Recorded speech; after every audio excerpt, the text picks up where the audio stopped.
Evening, everybody. Welcome to Solo ReacTalk. This evening, I'm going to be reacting to a playlist requested by Helsing507. It's called the Magistratum Mundanus. Mundanus.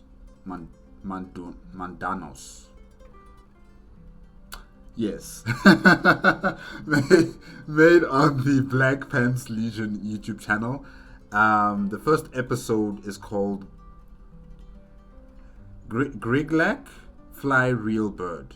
Yes, that's the first episode. I'm going to be creating a playlist of the Magistratum Mundanus reactions. You'll probably see the card at the top right here for my future reactions to this playlist. And if you guys want to check out the original video as well as the Black Pants Legion YouTube channel, the links are going to be in the description below. Yes, okay, let's start with the Magistratum Mun.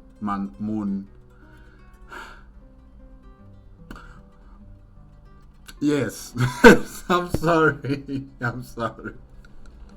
I'm bad. Okay, I'm bad at pronouncing words.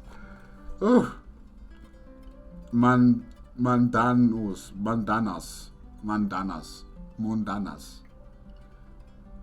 Yeah, Grigglak, Fly Real Bird, episode 1. Go. 3, 2, 1, go.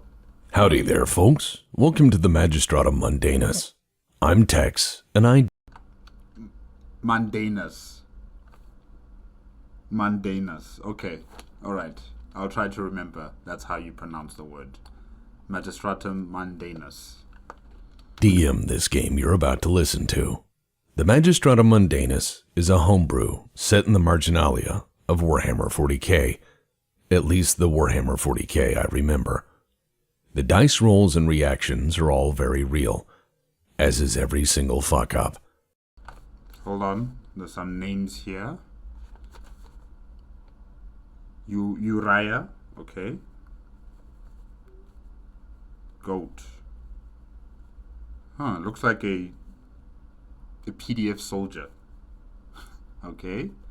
Next one, Ricky Quinn. Right.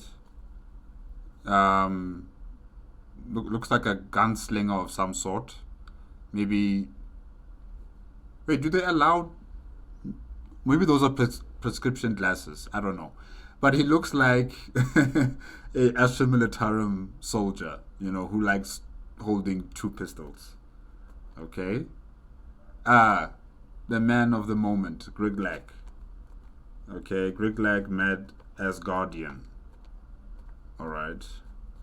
Yeah, he also looks like an Astra Militarum soldier, maybe from what is that dangerous world? Kathachan. Yes, he looks like it comes from Kathachan. Okay, Viktor, Deputy. He's a Krieger. I can see with the helmet. It's obvious. It's obvious with you. Quinn Diggs. You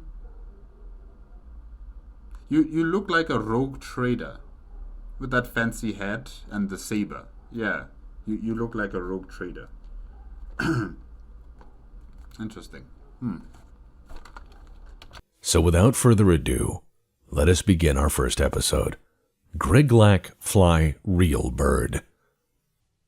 It is the 41st millennium. God, what was that sound? Where'd the floor go? What sound? What floor?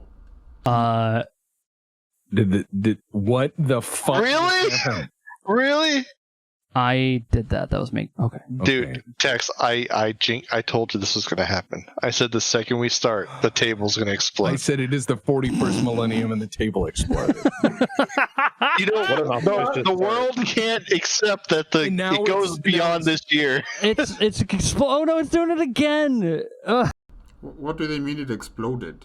You mean literally, or is it figuratively, like a computer program? What?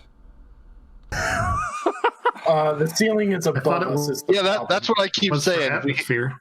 Or the table's above us. The floor is above us. What? What happened? What happened?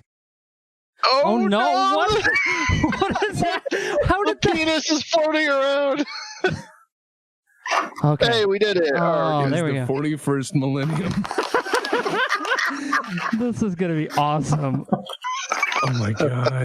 I also want to laugh, guys, but I don't know what you guys are laughing at exactly. Could you describe it for the listeners? What's happening in detail? Just stop. Okay. Okay. Why is that bag just floating away? What bag? Why are there bags floating around? Does anyone else see this? What is going on? What is Do happening? you guys see this? No, Yes. I don't. Oh my god. It's on the floor. Okay. Remember when you said to say if I stopped having fun? Okay, everything I'm on trying to mine put it is back. fixed. No, it just keeps going down. Now it disappeared. What was it? Oh, nothing. Just the rule books I spent a lot of time putting together. It This is just keeps fucking falling through the table hilarious. I forever. love. Now it's rolling along the ground. Everybody want one before it goes off the edge? Oh, too We late. might have to just No, reload the whole don't. map. No, don't worry about it. I have a reserve. I foresaw this problem.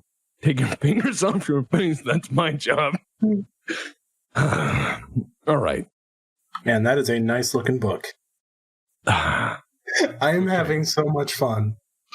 Sorry. Okay. This is the best tabletop game I've been in a long time. I know. Not on purpose either. It is the 41st millennium. For more than 100 centuries, the Emperor has sat immobile on the golden throne of Earth. He is the master of mankind by the will of the gods, and a master of 1,000,000 worlds by the might of his inexhaustible armies. He is a rotting carcass writhing invisibly with power from the dark age of technology. He is the carrion lord of the Imperium, for whom 1,000 souls are sacrificed every day.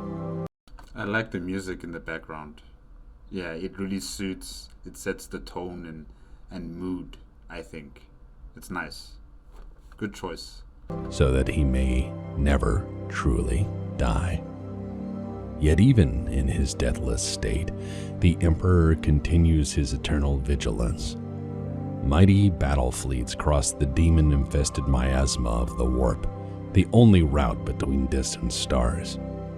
Their way lit by the Astronomicon, the psychic manifestation of the Emperor's will. Vast armies give battle in his name on uncounted worlds. Greatest amongst his soldiers are the Adeptus Astartes, the Space Marines, bioengineered super warriors. Their comrades in arms are Legion, the Imperial Guard, and the countless planetary defense forces, the ever-vigilant Inquisition, and the tech priests of the Adeptus Mechanicus, to only name a few. But for all their multitudes, they are barely enough to hold off the ever-present threat from aliens, heretics, mutants, and worse. To be a man in such times is to be one amongst untold billions. It is to live in the cruelest and most bloody regime imaginable. These are the tales of those times. Forget the power of technology and science, for so much has been forgotten, never to be relearned. Forget the promise of progress and understanding, for in the grim, dark future there is only war. There is no peace amongst the stars, only an eternity of carnage and slaughter, and the laughter of thirsting gods. This is one such story. Howdy, folks. I'm the deputy of the Black Pants Legion. Today I'm playing Viktor von Vogt, the Victor von what? Krieg officer. Hi, I'm Crowwind of the Black. Hold on. Krieg officer, okay.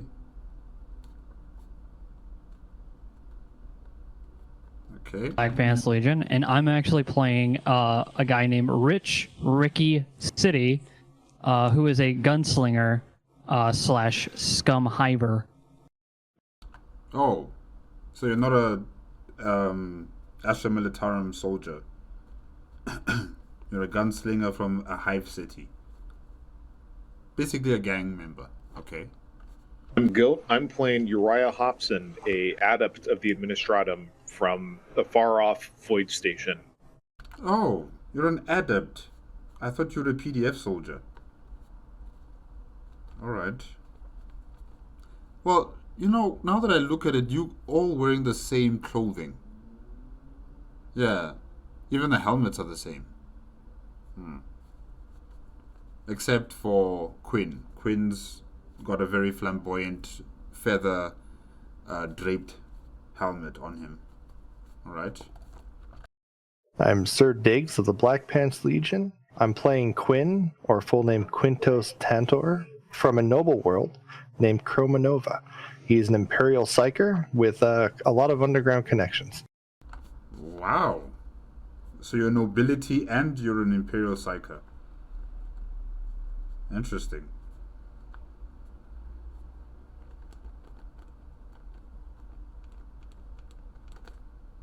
Imperial Psyker. Alright.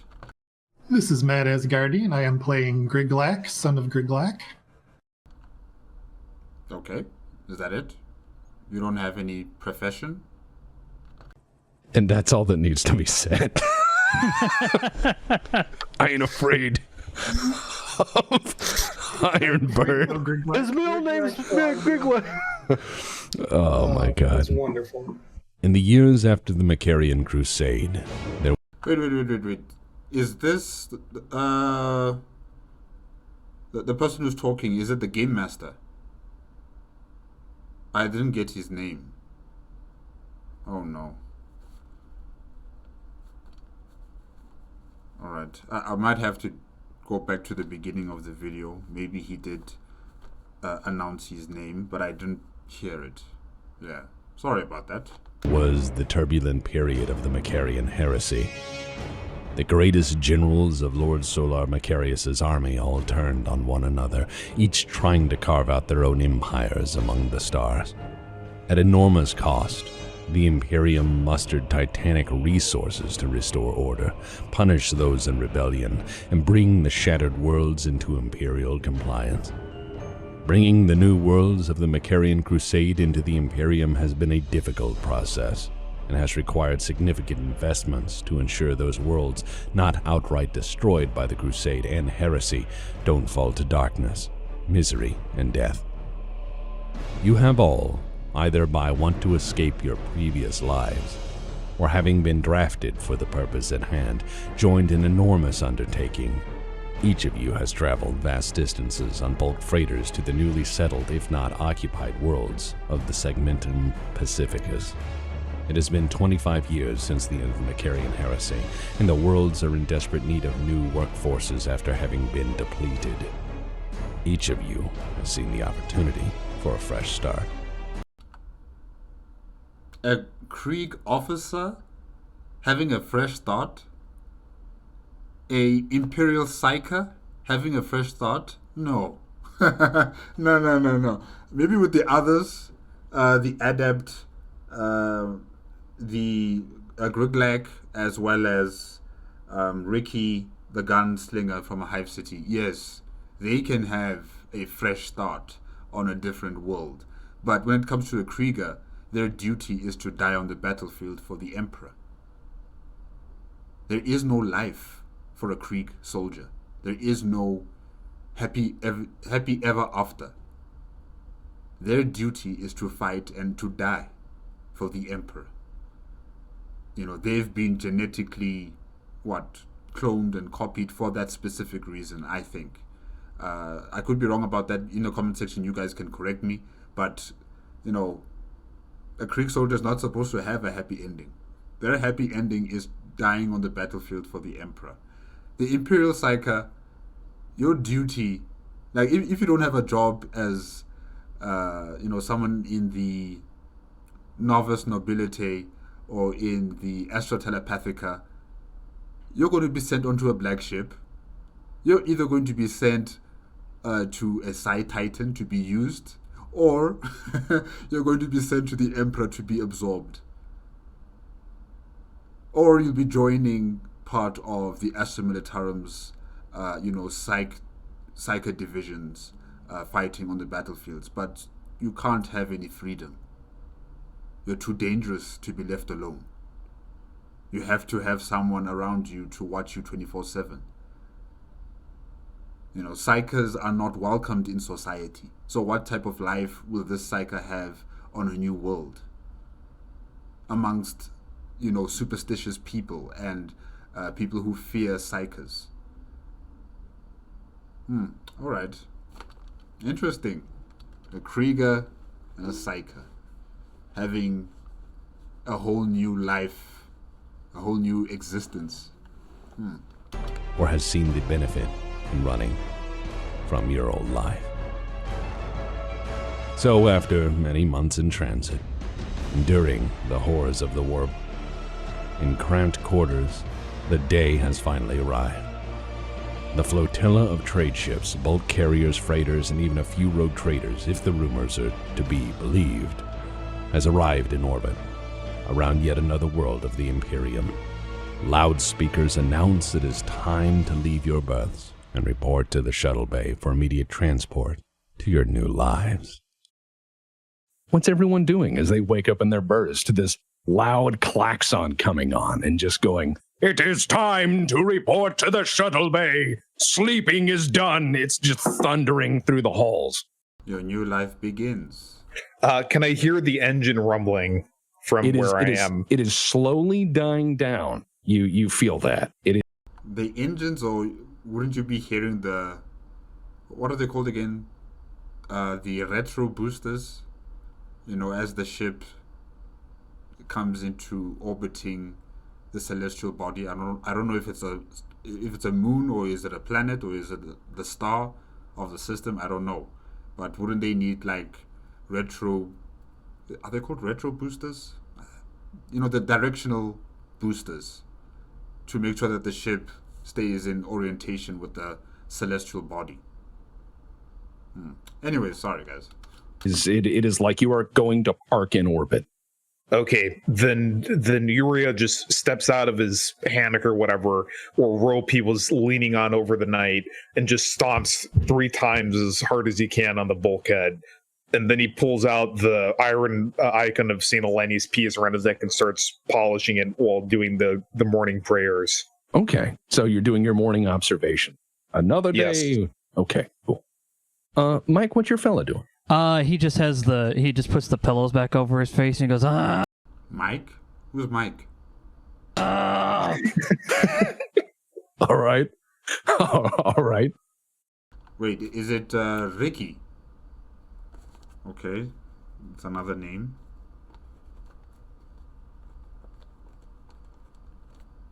Right. Dings? I get up. Yeah. I take out my knife. I give it a kiss. It tastes like shit. Put it back underneath my shirt. And then I run my finger across my Imperium brand that's right underneath my eye. Just to make sure it's there and know that I'm safe and the Emperor's with me. You notice that when you rub it across your eye, the other people who share your berth cast you some glances like, Yeah, well, he is a psyker. You are a psyker after all, though. You're fairly used. Deputy, what is your character doing? He gets out of his berth and puts on the same uniform he's been wearing for the entire trip, as he has no civilian clothes and all other equipment was mandered. Yeah, I mean, you've got your gas mask and your uniform and a few little bob. And I take the sword, my only personal possession, and clutch it against my chest as I also retook the belt that it was hanging from. Okay. There's no scabbard for it. No, I've got the scabbard. I've got the frog. All of those are familial treasures. Yeah, so you're... But the belt with issued property. Okay. Manus Guardian, what's your character doing? What would my character do? Well, just woke up. Loud, angry voice says it's time to wake up and go to the shuttle bay. But there's no slavering monsters bearing down on me, so I probably just roll over and go back to bed. Who has awareness? If they wouldn't mind rolling a check for me. The people who are awake, I'm guessing. those who have not elected to go back to sleep. Yes. I don't know what you guys are doing. You follow instructions. What's the modifier? Let's just say it's flat. I rolled 11. I fail by a 5. Okay. Oh, I have awareness, but I'm asleep. Yeah, I have Okay, awareness yes. as well, but I'm also Mostly asleep. asleep. Yeah. If unless you had light sleeper. All right. So Diggs. Oh no, I rolled considering a 1, a 10 and a 1. I have light sleeper. Okay. Well, let's go to Diggs because he did pass. Wait, is it, if there's a 10 on my 100 die, that's a 0, right? Yeah. All right, then I rolled a 1. Fuck. Okay. That's You rolled a 1? So, or what? Is that good or bad? about auspicious. That's the first roll the psyker makes is not a 99. I am like, this may actually last a few No, sessions. it only matters when he's casting. It doesn't matter if he crit fails mundane stuff. It doesn't matter for mundane stuff, but I'm saying usually that's a sign.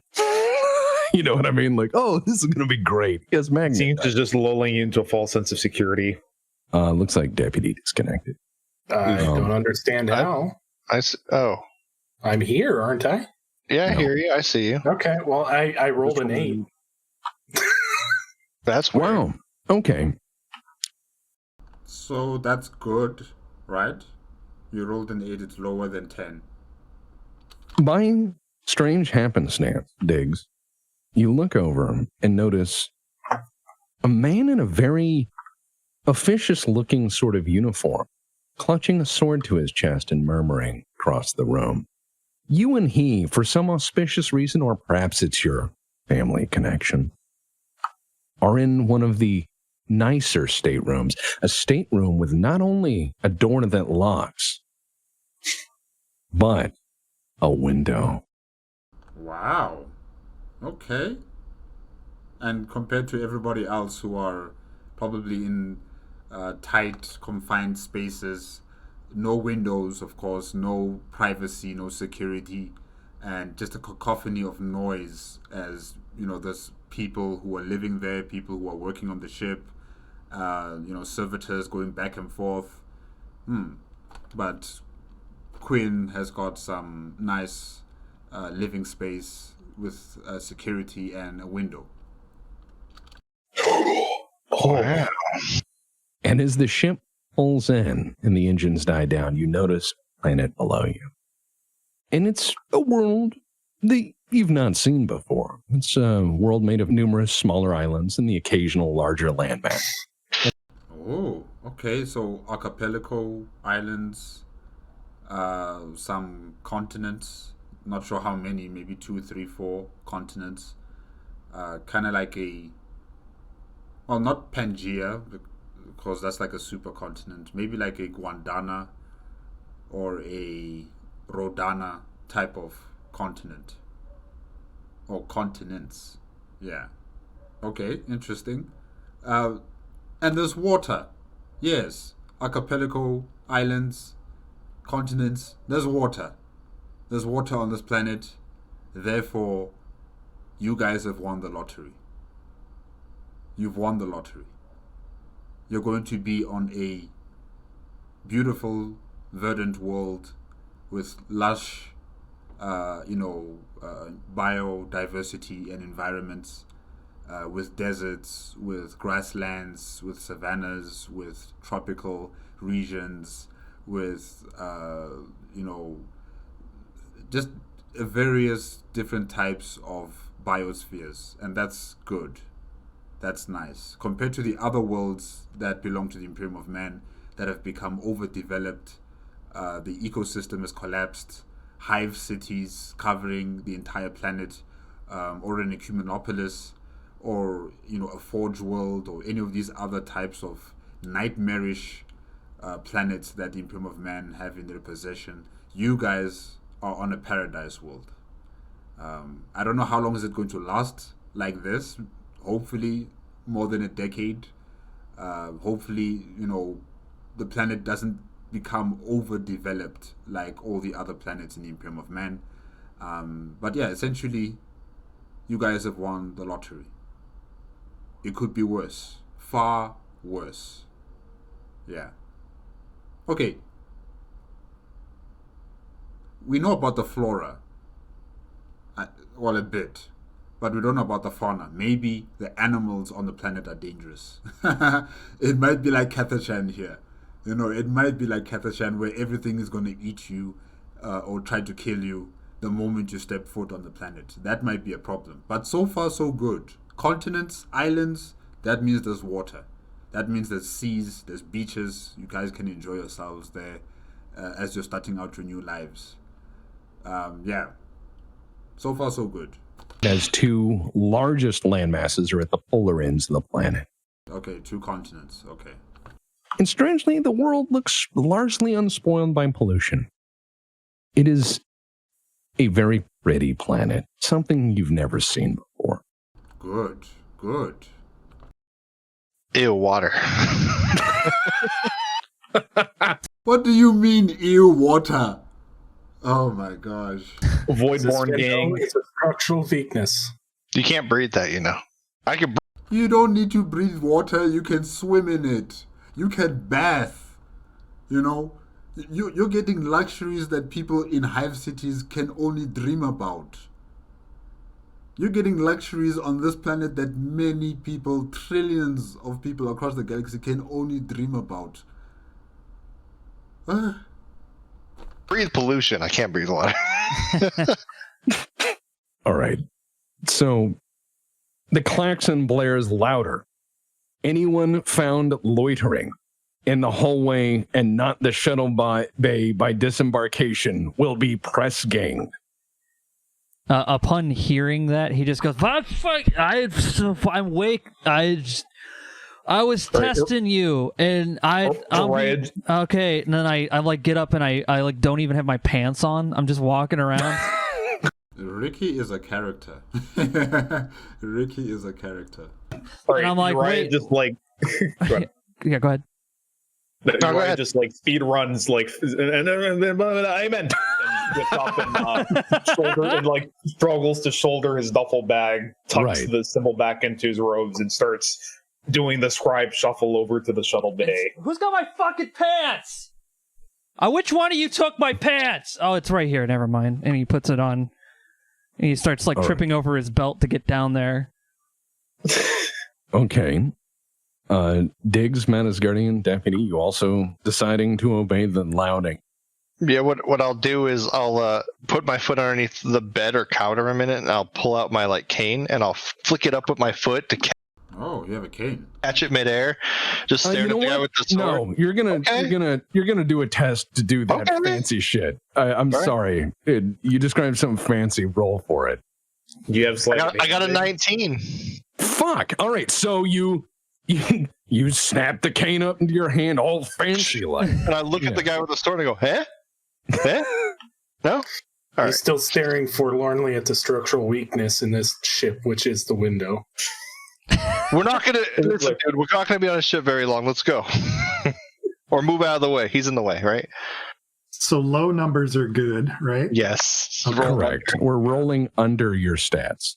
Got it. Okay, all right. With modifiers, if I call them out. Got it. Are you that's deciding? my cane. I end up trying to leave. Okay, so you guys are all going to the quarter. Manus Guardian, are you gonna try to sleep through this one? Grigglak will get up. Okay, Grigglak gets up. I'm starting to think that Grigglak does not come from like Kathachan, you know. He kind of sounds like he comes from a, what do they call it? A feral world, you know. Planets that have devolved human beings, if I can say that. Yeah, he sounds like he comes from one of those planets. Okay. It's a great name. It's very second edition. I am Grigglak the Mighty. All right, so son of Grigglak. Grigglak, son of Grigglak. Okay. Yes. So as you all go down the corridor, while everyone's kind of milling around in the corridors, you see people from many, many worlds. Everyone's gotten this sudden rude awakening. Everyone is just, you can get that desperate sense of people who've just been pent up. They've been indoors. They've not seen anything except for social Diggs. distancing. Except for Diggs and Deputy, who have had a window. Oh, that's Wait, Viktor was in the same room with Quinn? Is he that important? But he's a Greek soldier. Like, what sort of worldly possessions or wealth would he have to acquire? His first and only duty is to serve the Imperium of Man and die on the battlefield.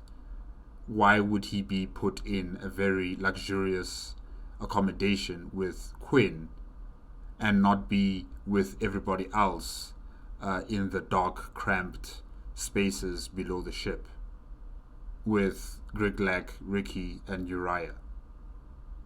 What's so important about him? Okay. had shutters over it because of warp travel. Yeah, how did he get a window? Yes. I would like to know why as well. No, you're in the same room, Deputy. Why is he in my room? Well, I mean, space is at a premium. Jesus. He's a Roommate. military officer. Yeah, he's also an officer. So Oh, okay. So if you're an officer, you get access to such accommodation. Okay. All right. One's a clean guy and the other one's a little wacky. It's the odd couple. Yeah. but you've probably not noticed him because you've either been in a drug stupor or partying with other rich people in the trip. And Oh, I gotta get the go juice going. yeah, you were probably not even socialized for the many months. You were like, whatever, that's the other guy in the other room. You know, he doesn't look like me, so he's probably not a noble, which is correct. You notice everyone is just in a rush to get out. They've been on this ship for a very long time, some people longer than you as it's continued on its way. And everyone's raising their voices in various dialects of the Imperium. However, coming toward you, each of you notice our servo skull. And as they float on their suspensor field, they approach each person. Now you're making the aquilon to the servo skull? Okay. Of course I am. As they approach each person, the eyes will flash for a moment. A slight moment will pass with a mechanical clink, and then a slip of paper will emerge from its teeth. It appears each person is getting one of these tickets. All right, Uriah reverentially takes them with both hands, bows, and then examines it. Okay. All right. Yeah. The flash goes off in his face. He goes, "Oh fuck, Ricky. dude! Why? Why?" And then he goes and grabs the paper and he goes, "Cool. I'll wipe myself with this later." All right. he just looks at it. He's like, "You should keep that." No. He takes it and he goes, "Yeah, there's no pictures on this. I don't know if I can work with this. This is not exactly, You don't want to read it first before you use it as your toilet paper? By the Emperor, give that to me. I'll read it for you. Hey, buddy, this is my paper. Don't touch my paper." Very well. Do you have smokes, man? No. I got $45. Dollars? What's dollars in the Imperium of Man?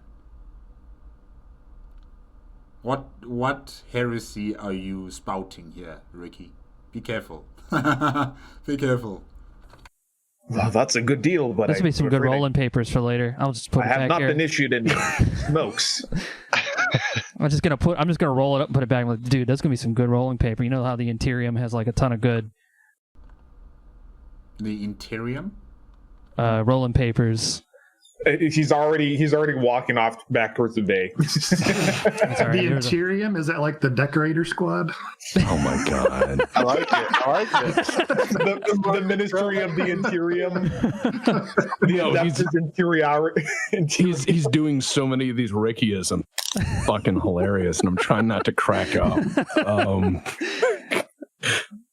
For those of you able to read, and I'm assuming everyone else has taken their ticket, unless Garthak wants to uppercut the Eat skull or it. something. He just tries to eat it like a god. Candy. I'll take Don't eat it, Grigglak. it carefully and say, "Begone, metal demon." Okay. Second I see it, I just smile. So it's like an ID. Yeah. Like It's like awkward.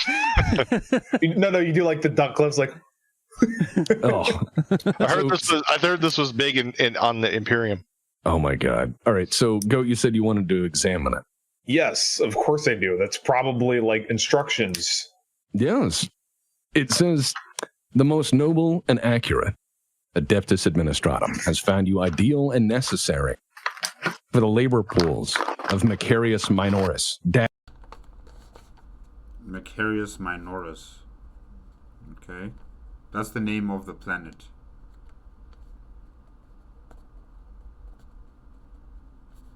Or maybe it's something else, but I think it is the name of the planet. Minoris. Okay. -6 Magna. Your labor lottery number is 6G. 6G. Okay, hold on.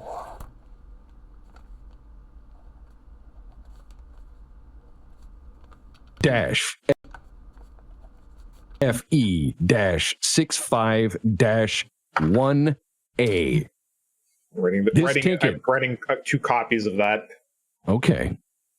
This ticket must be presented when asked by any planetary authorities. You will report to your assigned labor group within 12 hours of summons. Losing this ticket is punishable by 3 months hard labor. If already assigned to hard labor, losing this ticket is instead punishable by flaying. Isn't that a bit excessive? I mean, you don't have to flay them. They are still useful human beings. They can be sent off to the Mechanicus. Oh gosh, I can't believe I just said that. But yeah, they could be sent off to the Mechanicus and become servitors and... Oh my gosh. Yeah, no, you know what? Just flay them. Yeah. Oh gosh. Oh. Ave Imperator. Okay, does it say where I'm supposed to report for my labor pool? It said go to the shuttle bay. Perhaps Okay. that is organized there. Okay, I'm gonna go back to I'm gonna go onto the shuttle bay. All right. Each of you on your ticket has the same number. 6G dash FE dash FE.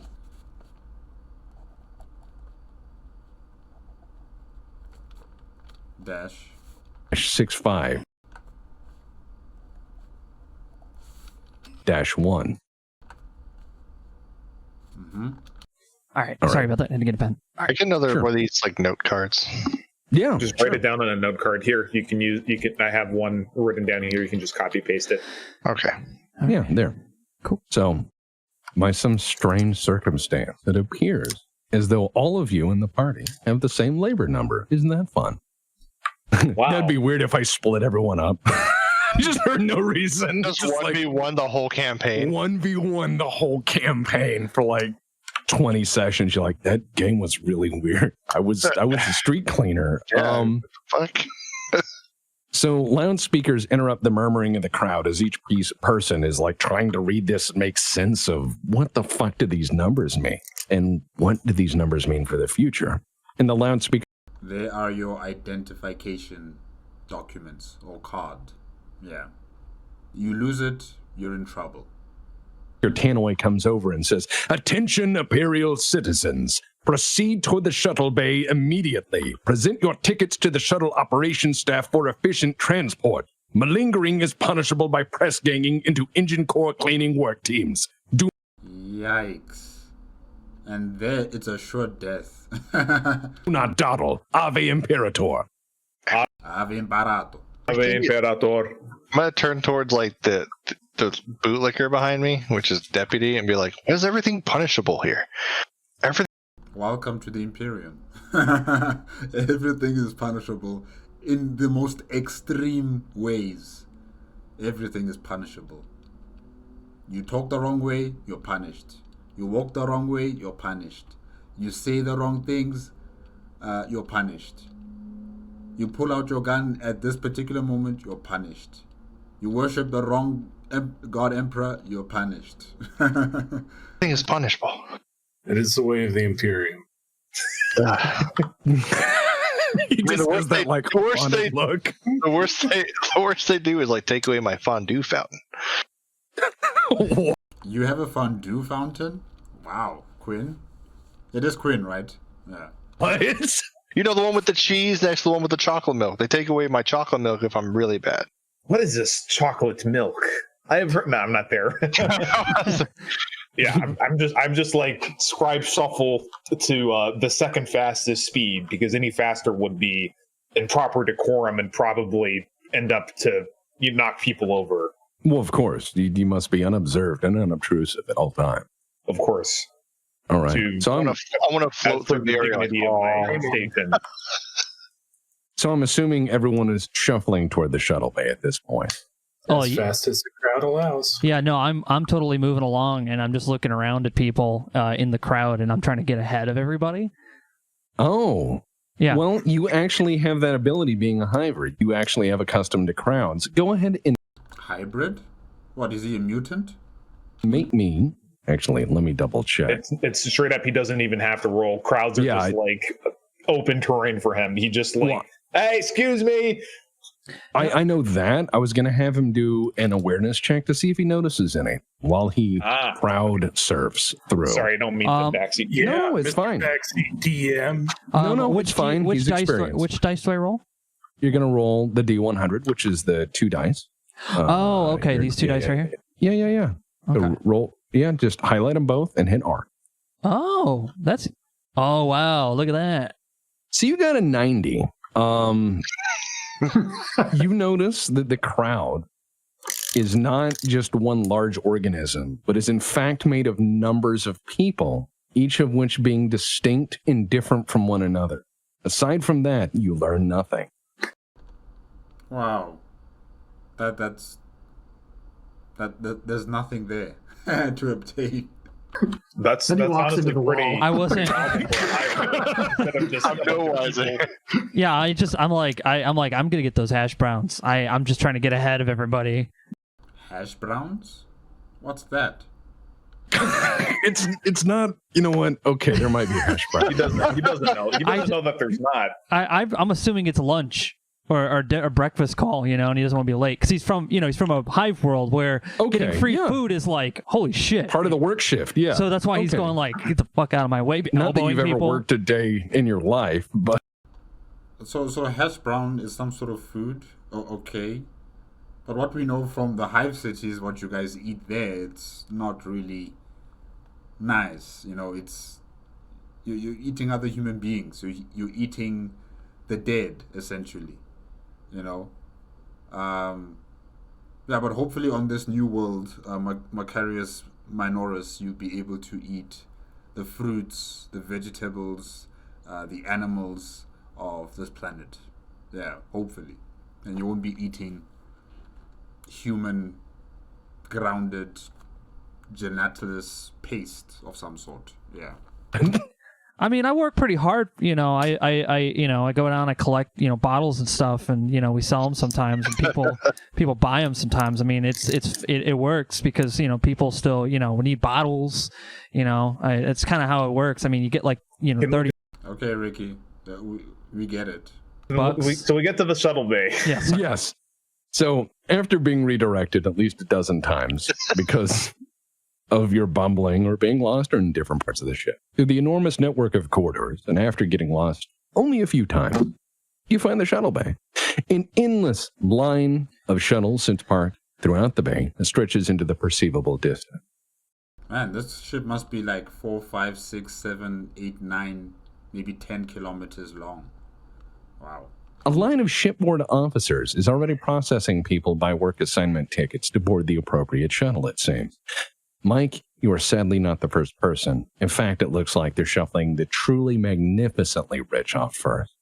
Oh, yeah. Like Quinn? Go ahead and let these like rich guys go because they got fancy shoes and stuff, whatever. I mean, I'm just like, I work really hard, and these guys. Since you are there first, go ahead and give me another awareness check. Sure. Just both dice again. Yeah, and you're going to roll into your awareness plus your perception. So.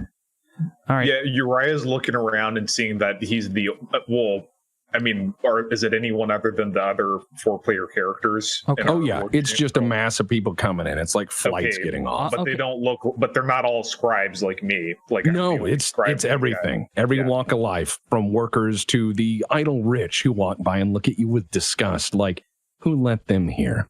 Okay, you said Uriah's just like, what the fuck? Okay, so you got a 32. Wow, right under it. Very well done. Nice, dude. Nice, very good. Nice eyes, bro. Thanks, Nice man. eyes that work. Unfortunately, they don't read. They do not read. Okay, so you notice an Imperial Navy midshipman with a megaphone is barking for everyone to have their tickets ready and to get in an orderly line. Around him are armsmen with bill hooks. Oh, Oh, Bill. Okay.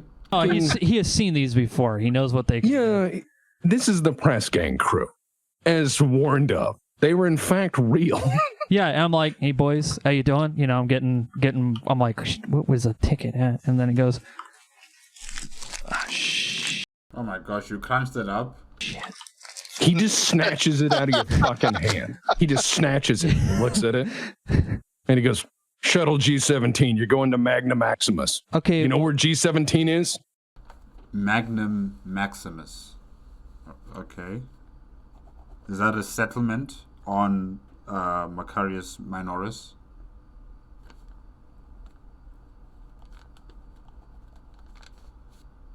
Maximus.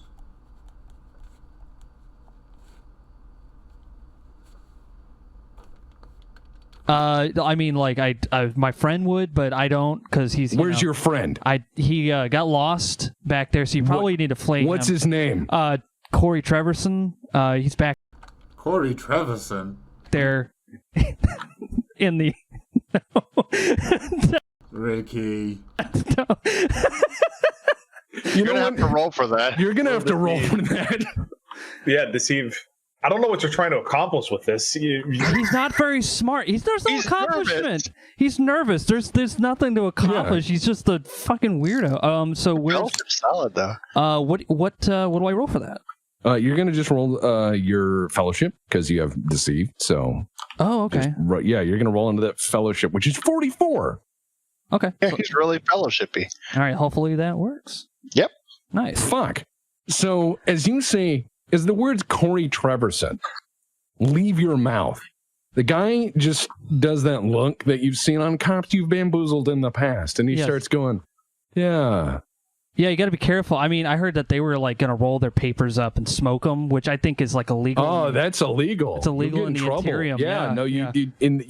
yeah. Man, I'm just trying to help you out, man. I 100%, trust, Oh no, yeah, no. I mean, he's good looking out, man. He I gives you like appreciate a fist bump, Yeah. you know. Well done, Ricky. And like all the guys with bill hooks, all the Hey, guys boys, with bill hooks good are work. just looking like, did this guy just verbal judo our boss into retardation? so he goes, yeah, G-17 is 4 down and on the left. Four man. down on the left. Okay. 4 down and on the left. Appreciate it. Thank And, you. Hey, thank you. Yeah. Thank you for telling hey. me about that Corey Treverson guy. Yeah, no I'm problem. going to be on the lookout. Yeah, thank you. And so he walks down. He walks down to G17. Oh wait, right, before he all goes, he's like, "Hey, do you got any smokes before I go?" Oh yeah, here. And Some low sticks. he hands you a pack and he's like, just take a few, man. Oh, Thanks dude, for again. Thanks. Yeah, no. All right, cool. I'm gonna put that on my items.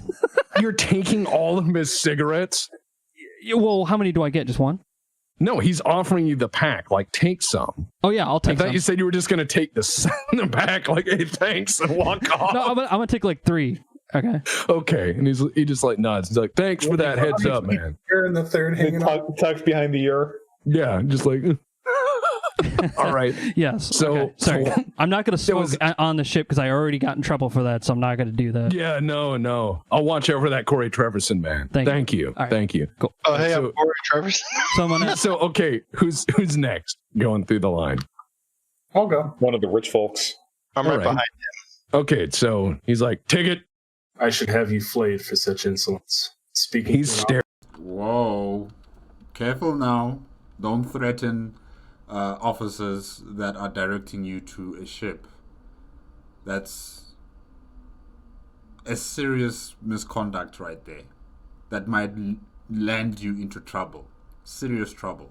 Be careful. Wait, who's talking? Is it Quinn? There's at you, and he goes, ticket. Presents the ticket. He takes it, and he goes, identification? Lieutenant Viktor von Fock, 261st Imperial Horse Regiment. Death Corps of... He's taken back by Death Corps of Krieg. He goes, shuttle G-17, fort down on the left, sir. And he... Okay, if it's Victor and he's an officer, I'm not sure how high ranking of an officer is he compared to the the person that's controlling the masses going to the transport ships. I'm not sure on the ranking of who's higher than who here. But yeah, Victor's lucky. If it was someone higher than him and he talked like that to that person, he'd be in trouble. Serious trouble. He might even be shot on the spot. He seems afraid because the Death Corps of Krieg is very ill-omened. That and he doesn't want to die in a suicide attack midway through his day. All press gang is press gangers, motherfucker. No. You're like, now who's in trouble? All right. Diggs, you said you're behind him? Yep. He goes, ticket. Okay. And he takes it and looks at it. And he looks at your hat. Where's that from? Quintus. That what shuttle G What's going on? Why is it breaking? 17, fourth down on the left. Wait, with that guy? He looks at the ticket and he's like, yeah. All right. You're going to the same place. Ugh. All right. Yeah. Have a good one. I guess I died of the suicide bomb. Yeah. So he like shakes his head and he's like, man, that fucking hand. Next. Jealous. All right. I already have the ticket in both hands, and I like bow slightly, proffering it to him. He just snatches it. Like he looks down on administratum clerks. He has a real job. He looks at his fucking thing. He's one of those guys, like, I got a real job. So he's like that. He's taking a fucking pull on his cigarette, and he goes, Shuttle G-17, fort down on the left. Gracias. And he starts walking towards the shuttle. Yeah, he just looks at you like, whatever. And then, Tarzan, you're up. Grigglak. What? Okay, so what does Tarzan? What does he look like? He looks like Tarzan. I mean, he comes from a feral world, so yeah. That's a good question. Yeah. Kind of like Conan, I guess, like furs and stuff. So he's wearing like a fur loincloth and he's like bare chest. No, but no, like, furs and stuff. Is he from like... He is from Caveman Planet. He is a barbarian. I'm imagining... No. Yes. Barbarians, yes. And he looks like a mountain man trapper with like a round... like Jeremiah Johnson. Hat. He's got the coonskin cap and shit. He's got like the patchwork fur pelt shirt. That's awesome. Yeah, and so he's from a feral world. And he goes... He just like pinches his nose because you smell like, bear grease pomade. Whatever you've been... Bear grease pomade? Trapping and killing to supplement your food on the ship. He takes your ID and he's like, yeah, G-17? That's 4 down and on the left. Do you know shuttle fly, no scare? Grigglak not trust Metal Skybird. Well, Grigglak better get in Metal Skybird or Bill Hookman put in Cage. Cage. Really? And Scrub, burn die. Very well. I know some of these words. Bargained and done. Wait, how is Grigglak understanding what this person is saying? I mean, does he understand Low Gothic? That is the standard language, lingua franca of the Imperium of Man, right? And since he comes from a feral world, we don't know if they actually can, speak any sort of language, per se, if I can say it like that, yeah. So probably as Grigglak, it should be difficult to understand what this person is telling him. But anyways. Bargained and done. Oh my god. Negotiations were notably short. I almost did one of the guys from the fucking regiment. I would have pulled my hair out. I don't have much. Attention, citizen. So as you guys are all walking toward G17, people are parting out and going to different shuttles. Of the sheer masses of people, most are in fact going toward what look like Mechanicus liveried shuttles being poked and Yikes. Mechanicus? Oh, those ones are going to suffer. prodded into the overflowing cargo bays like cattle. A few try to run. A few try to run or escape, but they're quickly grabbed by very nimble machines and put back in their place. They must have been caught by the Skatari. The unmistakable whine of engines spooling up can be heard. You should probably hurry. Oh, yeah, he's already he's trying to get onto the shuttle already, and he's just, he's just like, yeah, like the shuttle's like way fancier than the one I had at home, which is like, I had 3 of them. Ricky, focus. There's several rows of seats. It's mostly empty, and a senior Administratum adept is sitting there in his robes, fussing over his logbook. And he goes, "Come on, guys, get on board. Group 6GFE65-1A." It's a firm. Yeah. Oh, okay, just take your seats. This can't be right. And he just keeps fussing over the logbook. My guy just remarks, "The Administratum is always right," and then steps on the shuttle before he can answer. Yeah, he raises a finger like, "Listen here, you little shit." And then you walk by and it's like, ugh. When he has his finger up, I'm going to walk by and just pull it. He's like, "Fucking upworlders." And I sit down and want someone else to buckle me in. No one does. I know. I'm very sad. You're like, "When's my in-flight meal?" How does this in-flight meal? Wow. Work? I just walk by him and go, "Hey, raise the interior, man," and I just keep going in. He just stares and he just keeps, and he seems to be repeatedly counting and murmuring to himself. Something isn't adding up. Step aboard without. Nobody here questions it either because they're too dumb or they're too set into the true believers. That's fine. So is everyone seated? Well, I think except for the Manus Guardian, Grigglak. Yeah, he's the last to arrive. This hardly seems like first class. He looks at you and he goes, "There's no first class on transport vessels." "This is a shuttle. It's a planetary burner. It's a rock hopper." Hey, I'm just saying. Hey, I had these seats in my house. It was really nice. Like, we had them set up against the wall. I sometimes I slept on them. They were pretty nice. Okay, thank you, Troy. Not Troy, sorry. Ricky. I haven't been in a gravity well in 40 years. He just What is a house? What is a house? He pulls out his shovel. Yeah, he blinks and he goes, "We're missing one.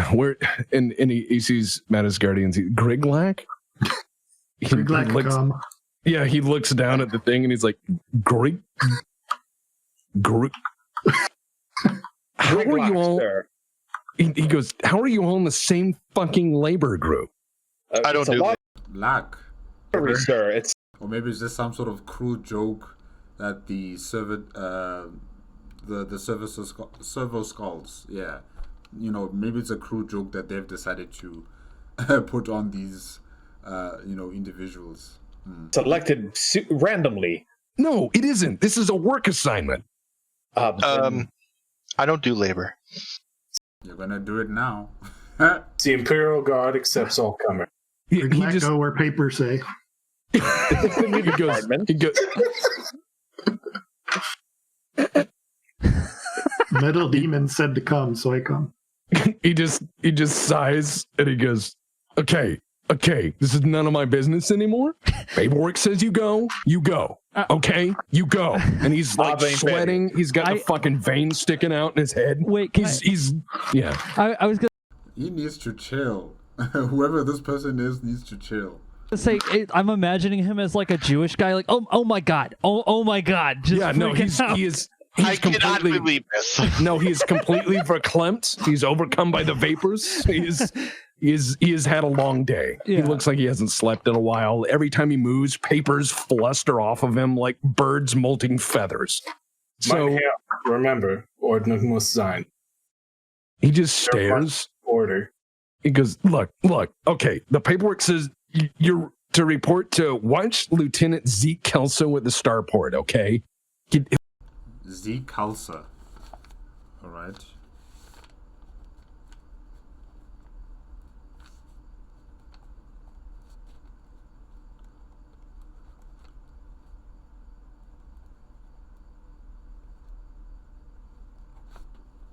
He'll be waiting for you.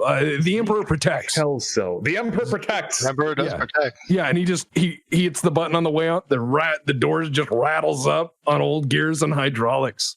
I met the guy, he's pretty cool. The doors seal. You met who? Your ears pop, and before long, you're under thrust. Oh boy, is it time to roll toughness to see if we hurl all over the shuttle? Yes, it is. Yeah, the best part Give of it. me a toughness check. Mike's doing the face. Oh wait, I'm immune to space travel sickness. I rolled a 96. I'm a voidborn. Dab. Right. Okay. I will roll. Goda's been under space travel before, so he's just like. No, he's a spacer. He just knocks back. Yeah, he's voidborn. So What am I rolling against? Toughness. Oh yeah, no, I rolled a 77. Okay. I rolled a 96. Holy shit! I've never been on a rust bucket before. Okay, so Deputy, you rolled under, yes? Yes, 28. Okay, Manus Guardian, 32. Did you roll under your toughness? Yes. Okay, so I believe he'd get a bonus anyway because feral. Yeah, he's feral. So this, while the strange skybird makes shake, earth no end, feel okay, rock and ground good. Right. Grigglak ride real bird before. That's good. While the obvious scumbag who cannot say the word Imperium to save his life It's Interium. Like, how do you say it? So he's looking a little blue under the gills, but the rich man just turns and very politely covers his mouth and just pukes against the wall. He just redirects the jet. He's probably puked a few times at very high-end parties like this. Oh my gosh. Is there gravity on this transport vessel? Oh gosh. I mean, that fat guy go. Oh no! Like that gift. That gift. There's just water falling down my nice outfit. Ew. Yeah, you rolled a 90 something, didn't you? 96. Right. You know what? We'll go with that. You're like the gift guy who has just covered his mouth slightly and is just hurling straight down his clothes. Do you have that GIF? I want to show them. Please, this is well worth the distraction. Yeah, Uriah is just not even waking up. I'm not going to cover. He's not going to cover his mouth. It's just going to go right in front of him. All right. Does any change hit the floor after I puke? No. Why would you have money in your vomit? Dude, sometimes you get those chocolate coins. You don't know. Chocolate coins? Like, you just have to test okay, yep. I put it in the Magistratum Mundanus. That is what he's doing right now. I'm completely composed, but I'm covering it up so I flash you. And it's not stopping. It's like he's just very oh my gosh. Politely covering his mouth. That's so good. All right. Okay. So an hour later, and after some very interesting smells. Oof. And imagine, I don't know how long are they staying in the transport vessel until they reach their destination, but the smell, the mess on the floor, the mess everywhere, oh gosh. And dig some very wet shoes. And shirt and pants and everything. No, he has super fabric because he's really rich. Okay. So it's designed for those high quality soirees. So you can just kind of wring out your spilled gin or whatever. You're just like, oh, I'm rich. Sometimes you missed a bucket. Yeah. Someday, when it is time to have the puke bucket brought round, sometimes you cannot wait, as you know, at the parties. And if you have a bucket, right, you don't belong at the party. You don't have an absorbent floor. Most of this is still edible. That's why you have dogs, Ew. Made of real sponge. Ugh. An hour later, after much buffeting, you find your shuttle touching down. As the door opens, you feel humidity hit you. For some of you, for the first time, this is your first time being in a humid environment. Ooh, like a tropical environment. Ooh, okay. You also feel biting cold. Oh, Cold in the way ocean towns get. Oh, that's nice. That's very nice. And probably you can hear the waves crashing on shore, you know, and you can smell the sea, the sea salt. You can see the birds in the air. Probably the sun is setting and it's got like this orange, purplish, sky. Yeah, oh, that'll be beautiful. That would be beautiful. You are obviously near the ocean, but given that this planet is mostly water, that's probably expected. Nice.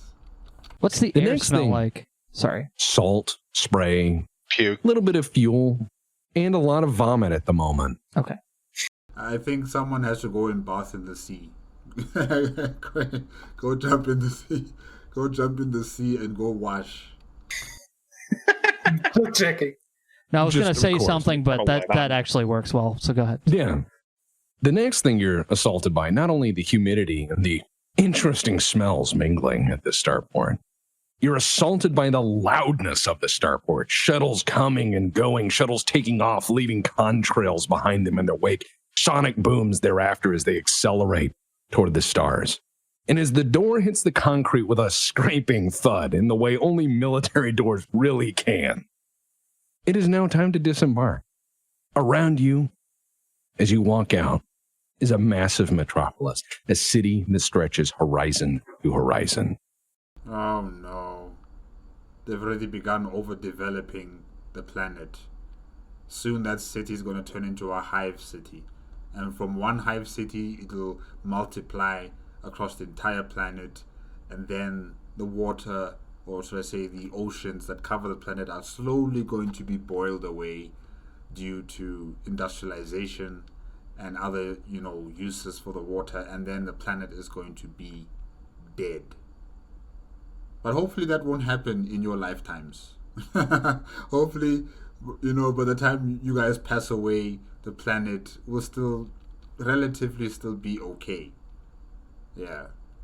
In the distance, you see a vast bridge going into a bay where a second, smaller city, perhaps some model scale of the first, sits on what appears to be a rocky island.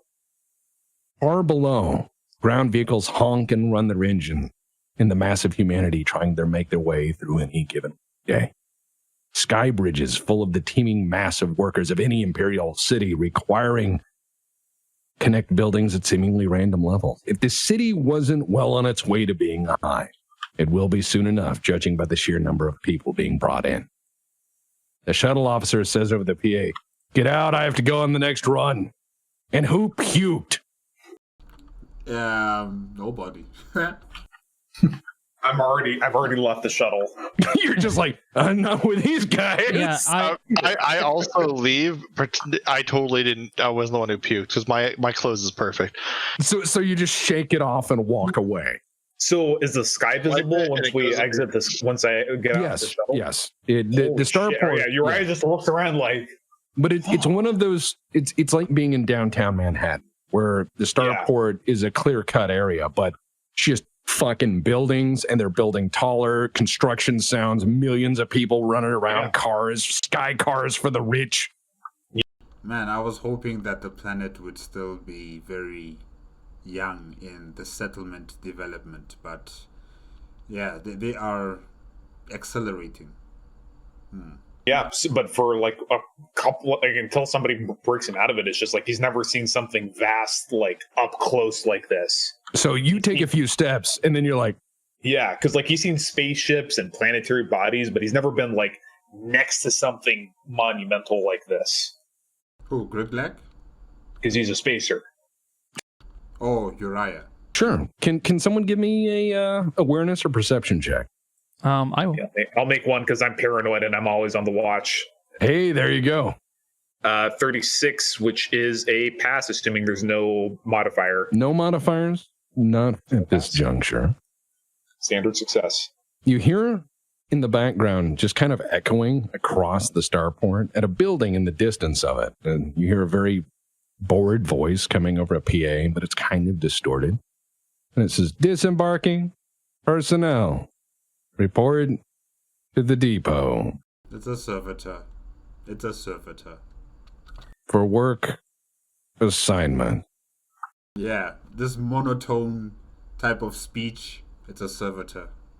All right, that snaps Uriah out of it, and he starts shuffling over towards the depot. Welcome to Magna City. Your new life begins here. God, that's so good. That's like that Black Mesa guy. And it says, it's obvious he's had to say this every 30 minutes for the past year. Oh, man, that's so good. Yeah. No, as I'm leaving the shuttle and the guy's like, and who puked back down? I'm like, hey, that guy that was like putting us on the shuttle, like he was thrown up before we left, and Ha ha, Ricky. Oh. he threw up on the big guy and he threw up on me. Deceive check. Okay. I'm sorry, but if you do 2 of these in a row, this is going to be auspicious. 73. No. He goes, no, I was watching the fucking camera. That guy with a hat that hat is too big. The guy with a hat, he covered his mouth. Sir? And I looked down and, no, get off my fucking shuttle. There's no puke. I don't know what you're talking about. Yeah, this guy's, this is my brother, and he, he does. As you see him walk by, it's like squish, squish, squish. He's like, you can't, I can see it. Okay. I can see it. I have a 320p camera, maybe you need and to I can see some very grainy puke that wasn't there before. Green. Ew. What are you eating, Quinn? Oh, gosh. Maybe you need to go to a poptometrist or whatever. You'll be fine. And you get A what? A poptometrist. A what? Get the fuck off. All right, you hear him scrambling around on the cockpit. It sounds like he's grabbing a hammer. Yeah, he's leaving. Hey, Ricky, my gosh. I scurry along after that guy. Before long, you hear screaming and yelling from inside that shuttle, but you've blended in with the other people. You just hear in the shuttle, what the fuck? Anything that wasn't absorbed is totally on the floor. Yeah, no, it's just a metal floor. So okay, I was gonna say there's no vomit, and it's just slowly moving.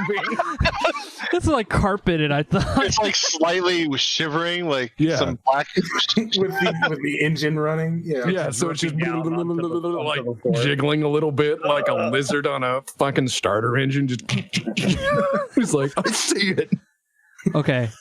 When I step off the shuttle, my gas mask fogs immediately. Okay, yeah. The depot at the far end, of where that loudspeaker seemed to come from, looks as though it was built in the last few years and is certainly newer than the rest of the star.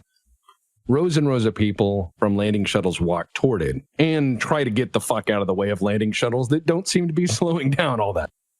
People are carrying what possessions they have, or more importantly, or more likely, I should say, we're allowed to keep. Awareness check. The one that I already did? Yes, another. Okay. Whoever'd like to make one. I did one, but I rolled a 68, so I wouldn't. Yeah, I rolled a 9. Wow. Okay. As you wipe the vomit from your lip, Ew. and shake it from your robe, Ew. you notice at the as you guys kind of meander with the crowd, I'm assuming, close to the depot, you notice a series of rotating screens, each flashing information at you new arrival, directing them to certain lines before flashing again, and the little typical Imperial reminders in between to obey your betters and report suspicious behavior. But you notice, because you are sharp-minded and wealthy, and also trying to distract yourself from the fact you've puked out 10 gallons of puke in the last hour. I'm a little hungry. You're a little hungry, so maybe you're looking for a restaurant sign, and you notice it flashes work group 6G FE 65-1A report bus 53. That's us. I write that down. That's all of us. Let's go. So you're addressing the group like that. Yeah, I'm just like everyone on that shuttle. I'm sure was on that same number. I'm sure half you don't know what numbers are, so just follow me. Oh gosh. Hey, I know what numbers are, man. Okay, Ricky. Okay. I learned my numbers in grade 6. Oh, do you have a cigarette? I'll fresh out, man, and then I pull one out from behind my ear and like light it up. Yeah, it was weird, man. Start smoking it. It's like I had a whole bunch of cigs and they took them right before I got on the shuttle, and and I'm just no, I wasn't asking for one. I was just having you smoke one so you'd shut the fuck up. Let's Oh. go. He goes, all right, fuck. I'm gonna walk off even if they don't follow me. Yeah. All right. So Uriah just looks around as we all reach the bus stop, and it seems to sink in that, wait a second, these are his co-workers now. Potentially. Yeah. For life. Maybe. Yeah, Uriah's just But- going to hold off after introductions until he's actually... Is Grigglak coming along? I don't work. What exactly does primitive do? You are not so great in these surrounds. And I was going to mention this to you a bit slyly, but this big place full of strange metal buildings and skybirds that are metal and smaller skybirds that flit around between the cities. These people with their strange customs and clothes It must be overwhelming. appear alien to you, different, perhaps dangerous. Also, it means you're pretty shit at talking with people in this city. Grigglak follow cautiously. So Uriah's just like looking back at the fucking caveman guys following him like, Oh, he's not a caveman. He's certainly Bronze Age. yeah, okay, the Conan. Not Oh, all right. Okay, yeah. Stone Age. But yes, to you, he appears as though something that stepped out of a museum. Not that you were ever allowed to go to one. Yeah. Maybe it just reminds him of an Ogren. Belong in a museum. Yeah. So at the far end of the depot, there are vehicles coming and going constantly, heavy buses that people are boarding. Before long, though, you find Bus 53. Bus 53 is an old machine, sitting on 6 enormous wheels and beat to hell by years of poor driving and modest maintenance. A man wearing a rather smart-looking uniform leans against the side, checking his pocket. He's wearing a heavy coat, suitable for the temperature. It's well worn, so he's had it some time. He has heavy boots with aggressive tread. The belt has a leather strap that goes to his shoulder, with the belt on his hip. And upon it are what look like cartridge loads.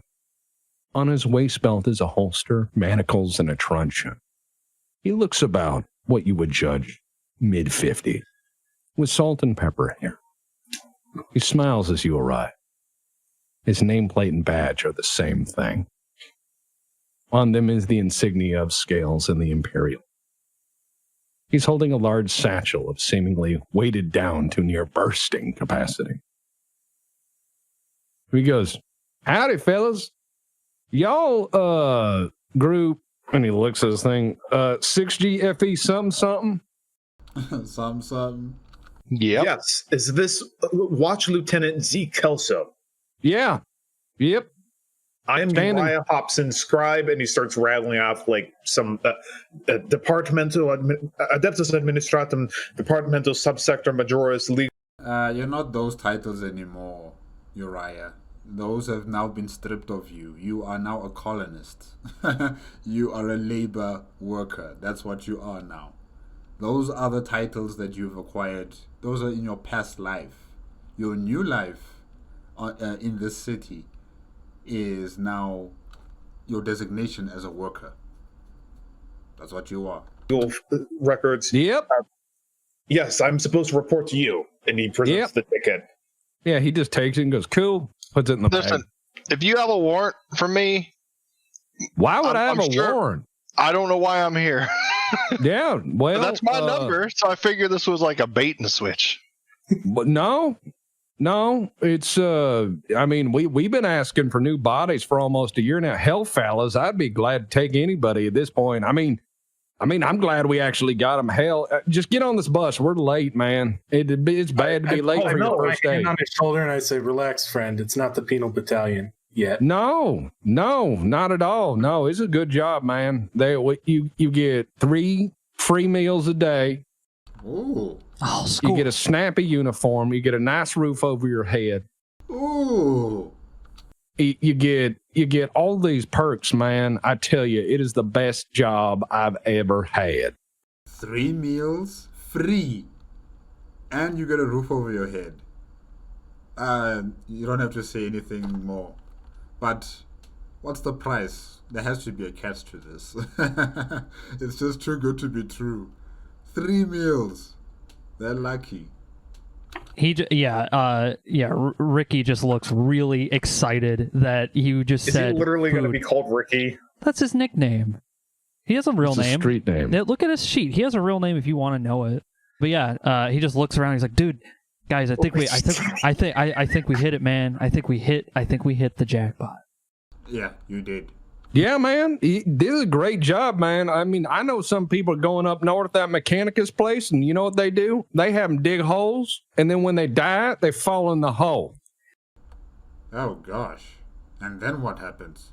Hey, and then he goes, hey, real aside, and he goes, Yeah. Hey, do you have a gun that I could have?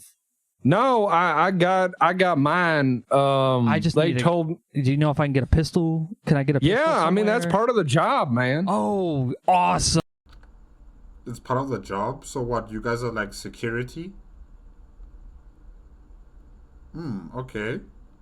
Yeah, get on that bus. We'll arm you the fuck up. Yeah, he gets on. He's like, dude, they took my pistol, and it's so fucking. And he walks under the bus. Yeah. He's like, man, that guy's plumb fucking crazy. Do I have like an office? What? Get in the fucking bus, man. What's with these questions? And he looks at Grigglak and he's like, you lost, friend? No, unfortunately, I'm not. And I get on the bus. Yeah. He looks at Grigglak and he's like, you like a special kind of guy? You say this is best job you have. How many jobs do you have? Well, before this, I used to pick up trash, and I've with the old government, I've lived through 3 of them. 3 governments. Wow, you are a survivor. But yeah, I was a trash man. With the new gig, I've found, it's a good job. What do you used to do, partner? Kill things. Yeah, you'll do that here. So, are you guys going to be part of the Abites? The Abites, or maybe you just be like a shock trooper type of team? Yeah. I don't know. Okay, interesting. Oh, almost once a week, but it's not that bad. Again, you get, we do dynamite grits in the morning and as much coffee as you like. Do you like meat? We do a barbecue about once a month, celebrate, being alive. You don't say. Ooh. This is a nice job. It's pretty great. One time we even had seconds. Ooh. Seconds? Hey. Why don't you get on the bus, partner, and quit staring at me? Your peepers are bothering me, man. Very well. He just shakes his head and he's like, the fuck I get into? So as the bus roars up, the bus driver himself seems disinterested in conversation as he's busy looking through maps, some new and some old, and he's kind of piecemealing things together. It seems the rapid pace of the city has made the route somewhat uncomfortable. But before long, before long, he closes the doors, and with a loud pop, the air brakes come off, and you drive through the crowded city. It begins to rain heavily. Kelso says, man, that 4 o'clock rain, man, that is something. You could set your fucking clock to it sometime, I tell you. Yeah, 4:05. All right. Uriah Thompson takes out his watch and he sets it to 4:00 on the planetary schedule. Is this what's the time cycle for this world, sir? 27 hours. You either get used to it or you what's they call that? Psychosis. You Yes. start doing crazy stuff like, dying. But if you adjust, you're fine. I mean, I was raised here, man. Southern Islands are pretty interesting. We grow a lot of backer. We like our sweet tea. Sweet tea. We make some other interesting things. But no, I mean it's a great place, man. It's a great place. Right. I mean, so is this an imperial institution or local government then? What am I going to be a law clerk for? Oh, yeah, about that. I think this is local because what's his name? Zeke also has been, working in the municipal structures of the government on this planet. He was a cleaner, and now he's been elevated into this position as a security guard. Clearly, this is not part of the Imperial Guard or the Imperium of Man's higher echelons of government. This is very local. Maybe not PDF level, even lower than that. That's why I was suspecting maybe this is the Ibites, but it could even be lower than that. And he reaches in his bag, and this is the thing that got fucked up earlier, so I'm going to hit B. And he gives to each of you, and I'm going to put this in front of you guys. He gives, it fell through the table. It fell through the table. They're on the floor. Great. Hold on, I can put one on my sheet. There we go. Yeah. On the floor. All right. I'm trying to, you know what? I can actually spawn these on the center of the table. Everybody grab one. He starts pulling these books out of his bag. And he just hands you each of them. And he goes, welcome to the Magistratum Mundanus.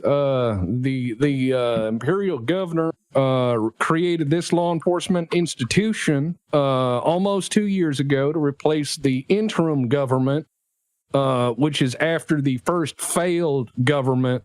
And so we are planetary law enforcement, and that is our manual.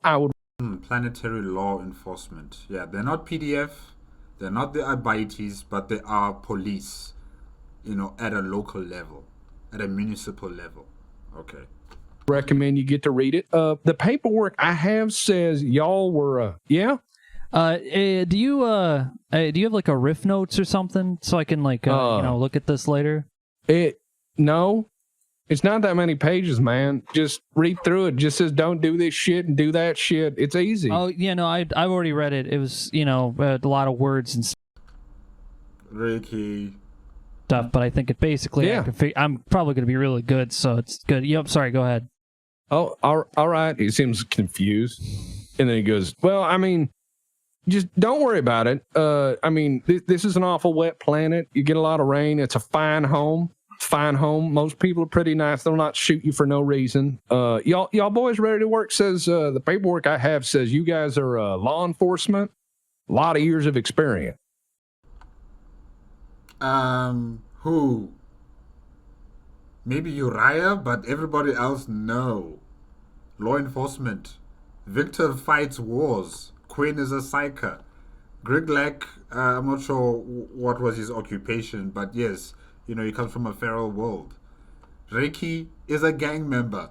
Are there any? No, I'm a law clerk, and I am an adeptus.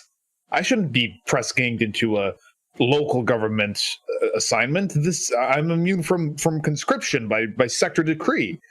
I've dealt with law enforcement from the other side. Is that the same thing?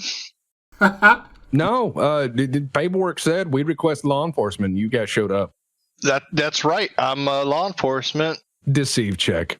You were saying Metis Guardian? Sorry. 38. I beat it. Damn. All right. Yeah. So Metis Guardian, you were saying you got cut off a little bit. This is all very interesting, but are there any fagracks on this island? Any what? Fag rats.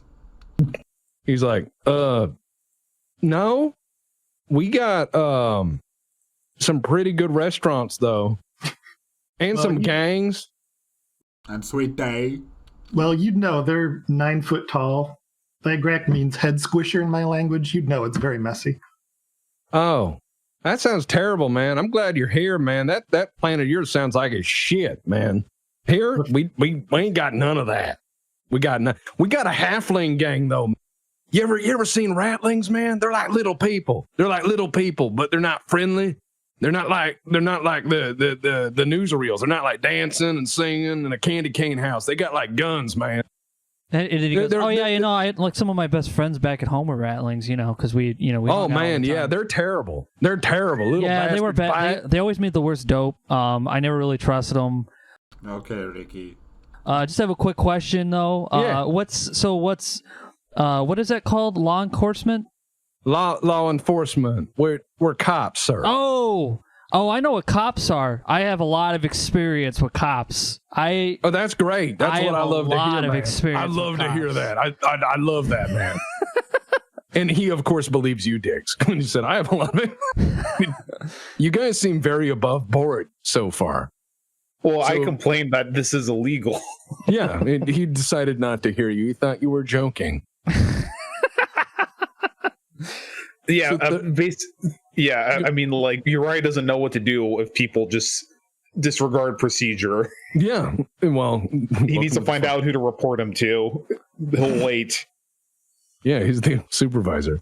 So 30 minutes of grinding through the city through like start and stop traffic. He talks your ear off. He tells you about restaurants. He tells you about a few things about the city. He tells you about, some of the good times, some of the bad times. You essentially a tutorial. Start to get a picture that this is the third imperial planetary government in the past 25 years. And it's best not to ask questions or talk about the old ones. In fact, they seem to be somewhat of an embarrassing, if dangerous, topic. If I may, Wachmeister. You keep using this word, civilian. I do not have a frame of reference. All right, that uniform doesn't look like a cop uniform. What kind of cop were you, man? Yes. What kind of cop were you? I am Lieutenant Viktor von Falk with the 261st Krieg Regiment. Death Riders. He raises his eyebrows and he's like, shit, they sent us Imperial Guard. We're going to kick the fuck out these guys. Hell yeah, brother. And he gives you a fist bump. I do not reciprocate. He's like, wow, man, you Kriegers are fucking weird, man. You'll fit right in. We're all a pack of strays here, man. We get people all the time from off-world, man. I am confused about the concept of the word. No, just read that book. It puts it out pretty simple. The governor empowers us to maintain law and when people don't do what we say, we fuck them up. Not really the proper conduct or procedure for a police service or police force, But okay. I guess there's no prisons on this planet. He looks like he's just learned a great thing about the Imperium. Yeah, no. Dives right back into the manual looking for the word civilian anywhere in there. I just elbow what's your character's name? Uriah's Father Uriah. I elbow him like Uriah. He doesn't know what Seminians are. He doesn't know what? He doesn't know what Seminians are. Seminians? You mean civilians? It's fucking funny. Do you mean civilians? That's what I fucking said. God, you guys are all just fucking dumb. Lieutenant, a civilian is any imperial citizen who is not operating in a military capacity. But also seems that the Imperium. Well, and so after a while of driving through the city and learning the definition of Seminian. No, Seminians. Seminians, pardon me. Seminians, yes. And being asked if they're head squishers. You pull onto a bridge. That enormous span you saw from the start, you're going to the city across the bay. And halfway across the span, he goes, let me be the first to welcome y'all, Sector 17 Gamma, subsector Magna City, part of Macarius's Landing. 429 square kilometers of fun. I tell you, downtown they call it G17 or the old fort, which most of the workers though here they call it Blakewater. Not very imaginative, but I guess it's apt. It rains a lot, and so you guys have been cops a while, right? Yeah. I mean, in your own various capacities, other than the guardsman and that weirdo, and he points at the adept. Oh, yes, they've been cops for years. Since I was born. Ha! Oh, man, that's great to hear. So, I mean, we got a scribe. We probably need somebody in the fucking pool or whatever to do some tappity-tap. Yeah, I can do that. Yeah, I'm sure that's what's going to happen, man. Don't worry about it. I wouldn't be worried at all. Hey, where I come from, being a cop is like, the part of the, your daily life. You kind of like. Where do you come from? I come from a planet that is none of your fucking business. Is where I come from. Oh, okay, Ricky. Okay. Is what I say as I turn over to you. You're a hiver, aren't you? Let me roll lower Imperium to see if I can find out where he's from. This is probably difficult, but I want to try. Let's give that a mind. I failed unless it's like a plus 20 or something. No. By the way, we're pretty sure Mike's character's from Gunmetal City, but unless you're from there, out of character. Out of character, but you wouldn't pick up on that unless you're from there. Yeah, no. So he seems utterly convinced you guys are honest with him. You get the impression that he believes Diggs is a cop and has been for life. Either the lieutenant is simple-minded or very trusting. So, maybe both. Kelso takes time to dig through his pouches. He rolls a cigarette of cheap tobacco grown somewhere else on the planet. He lights it and says, all right, you guys got any questions on the guy? We're about to go over the bridge, and I'd rather not talk shit in front of those guard retards down there at the gate. Oh, well, hang on. So am I supposed to be a direct frontline watch officer or a clerk? I won't know until we get to the fucking station, man. I'm just here to drive, get you fucks in there, and make sure everything's fine. Don't. Then I have no more questions at this time. Thank you. And he like fucking just smoked on a cigarette. He's like, damn, man. How would hand again? Go ahead. What is the common good? I think legally that's defined as the agreed upon social contract that we all hold on this planet for law and order. So the common good could be defined, perhaps legalistically speaking, and he just rammers on and keeps using the word common good in sentences that makes you believe that he doesn't quite understand, but he's trying to phrase it in such a way. But, well, in the beginning of the explanation was actually quite good. Yeah. Of good versus evil, law versus order. It's a concept. It's a legal concept that means ensuring that there's order, that this planet's duties to the Imperium are paid, so the tithes flow, good order is maintained in the streets, the faith in the Emperor is maintained, that mutants are purged, that unsanctioned psychers are purged, to maintain good order. Maintain order. Yes, and productivity. I mean, that's pretty high. Destroy everything, because then there's no productivity. Well, let's not destroy everything, man. We live here. Yeah, no, that's what I'm telling him not to do. Well, yeah, keep him in line. He's like, I just got, when do we get a gun? Because, I haven't had a gun since I left home, and, I'm kind of... I got like a doctor condition saying, I have to have a gun on me at all times because, there's, look, man, just fucking relax. There's we'll like make sure you're... Hey, the lies Ricky is spouting out here. Oh my gosh. Hey, I'll be all right once I have a gun in my hand. I'm just fucking saying, like, he looks really agitated. Yeah, he's just starting to look at you. GM. Yeah. Can I use my call item on his gun so I can just magically take his gun from him? If you spent time to prepare it, okay. yes. So probably that'd be so funny. It's like, I got my gun. I got your gun.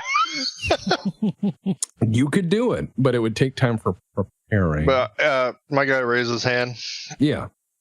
So just for family, what's the quickest way to get a message off world? Wouldn't that be with the Astra Telepathica? And I don't think they would, allow your messages to be sent. It's not priority.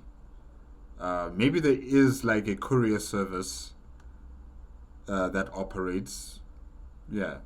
You'd have to check downtown. I think the Astrotelepath is, man, they're backed up, man, with everybody coming and going. You'd have to speak to the Astrotelepath choir. You got to fill out paperwork, get permission from the planetary governor. Yeah, that's not happening.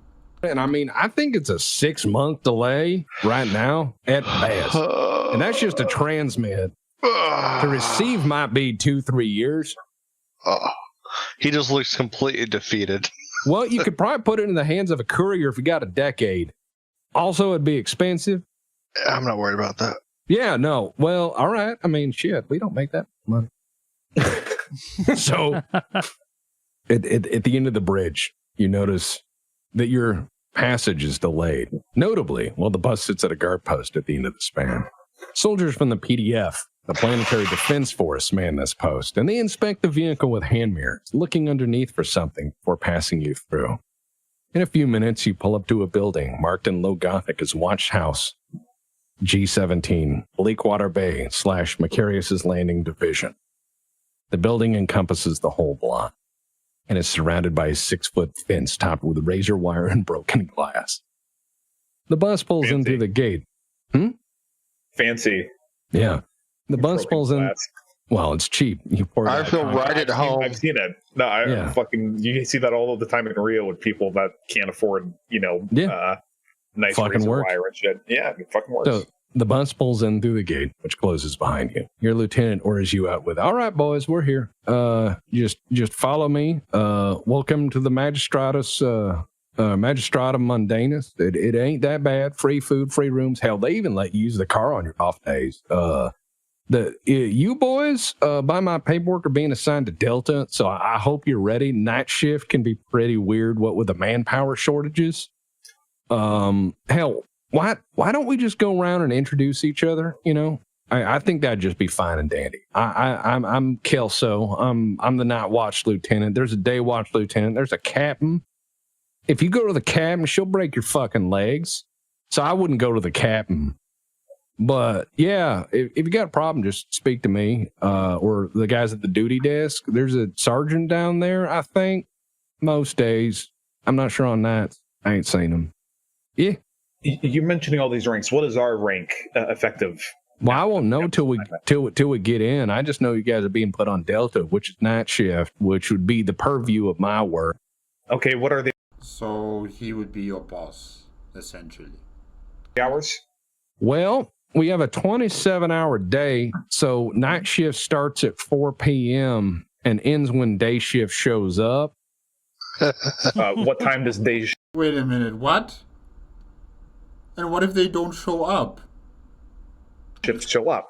That can vary. Them boys just do what they like. Oh, okay. I guess that's the catch. It was just too good to be true. Having the free meals, having a place to stay, this is the cost. That doesn't sound like proper regulation. It ain't, but, I've learned not to look at it if you catch my drift.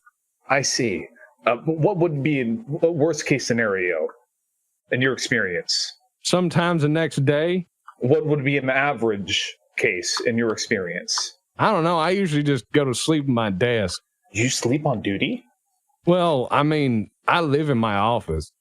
Clearly nobody really cares on the operations of this police station. And you can't even go to the captain to inform the captain about what's going on, and she needs to take control of the situation. She'll break your legs, as we've been told by Night Watch Lieutenant Zeke also. Yeah, we've been told that approaching the captain is certain death. So. I see. You're always on duty. Yeah, that's how I look at it. Okay, 1402. He writes it down. Question mark. Yeah. How many days a week? What is the weeks? What does the week look like for what calendar? We use Imperial Standard 7-day weeks. You're doing 4 on 3 off. Oh, that's not too bad. Well, and then on call as needed. Well, of course. Yeah. So, anyways, welcome aboard, guys. And he leads you into the building off the bus. He's like, don't leave nothing behind. And you were what? Uriah? Uriah Hobson. Uriah. Uper. Europa? Okay. No. You. Uriah.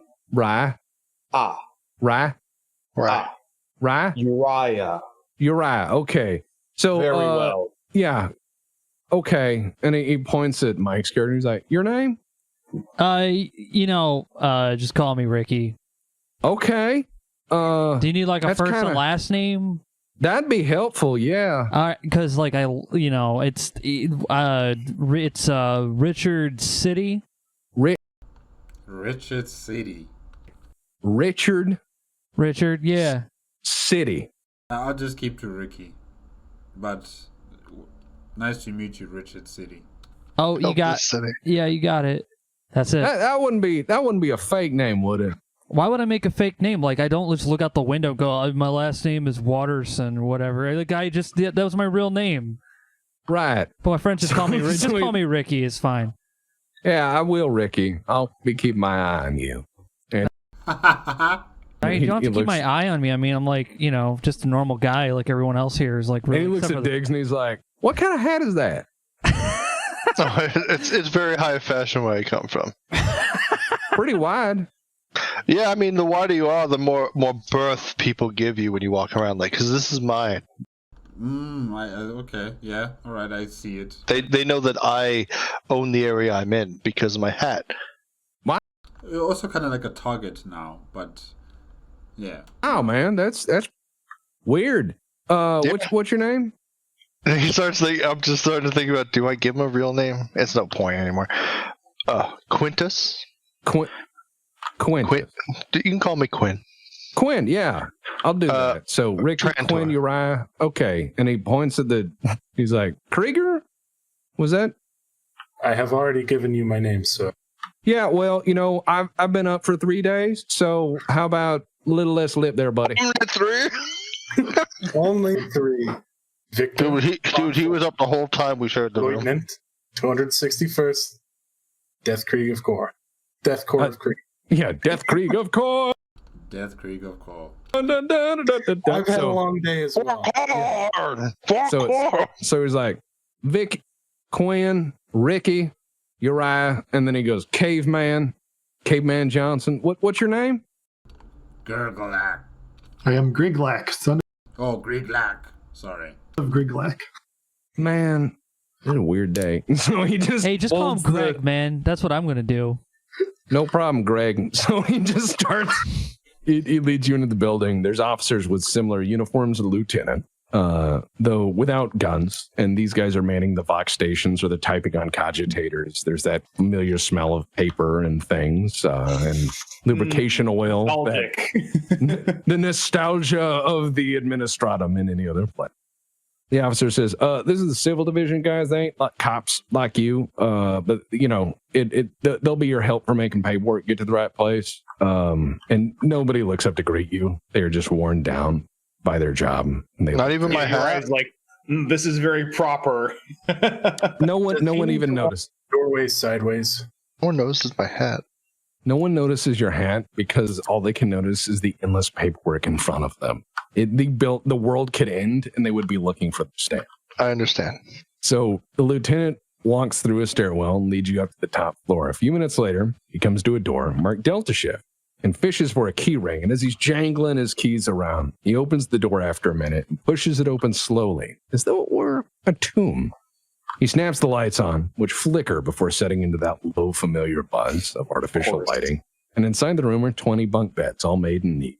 On the far wall are a number of lockers, all closed. And the lieutenant says, all right, boys, I'll go get the training officer and you guys grab a rack.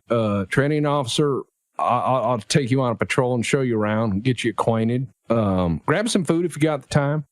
Oh yes, definitely. Ricky, let's go. I got to go report in. Where is the food? He just takes off. Yeah, he just leaves. I was like, hey, where's he? Hey, has anybody here got a gun?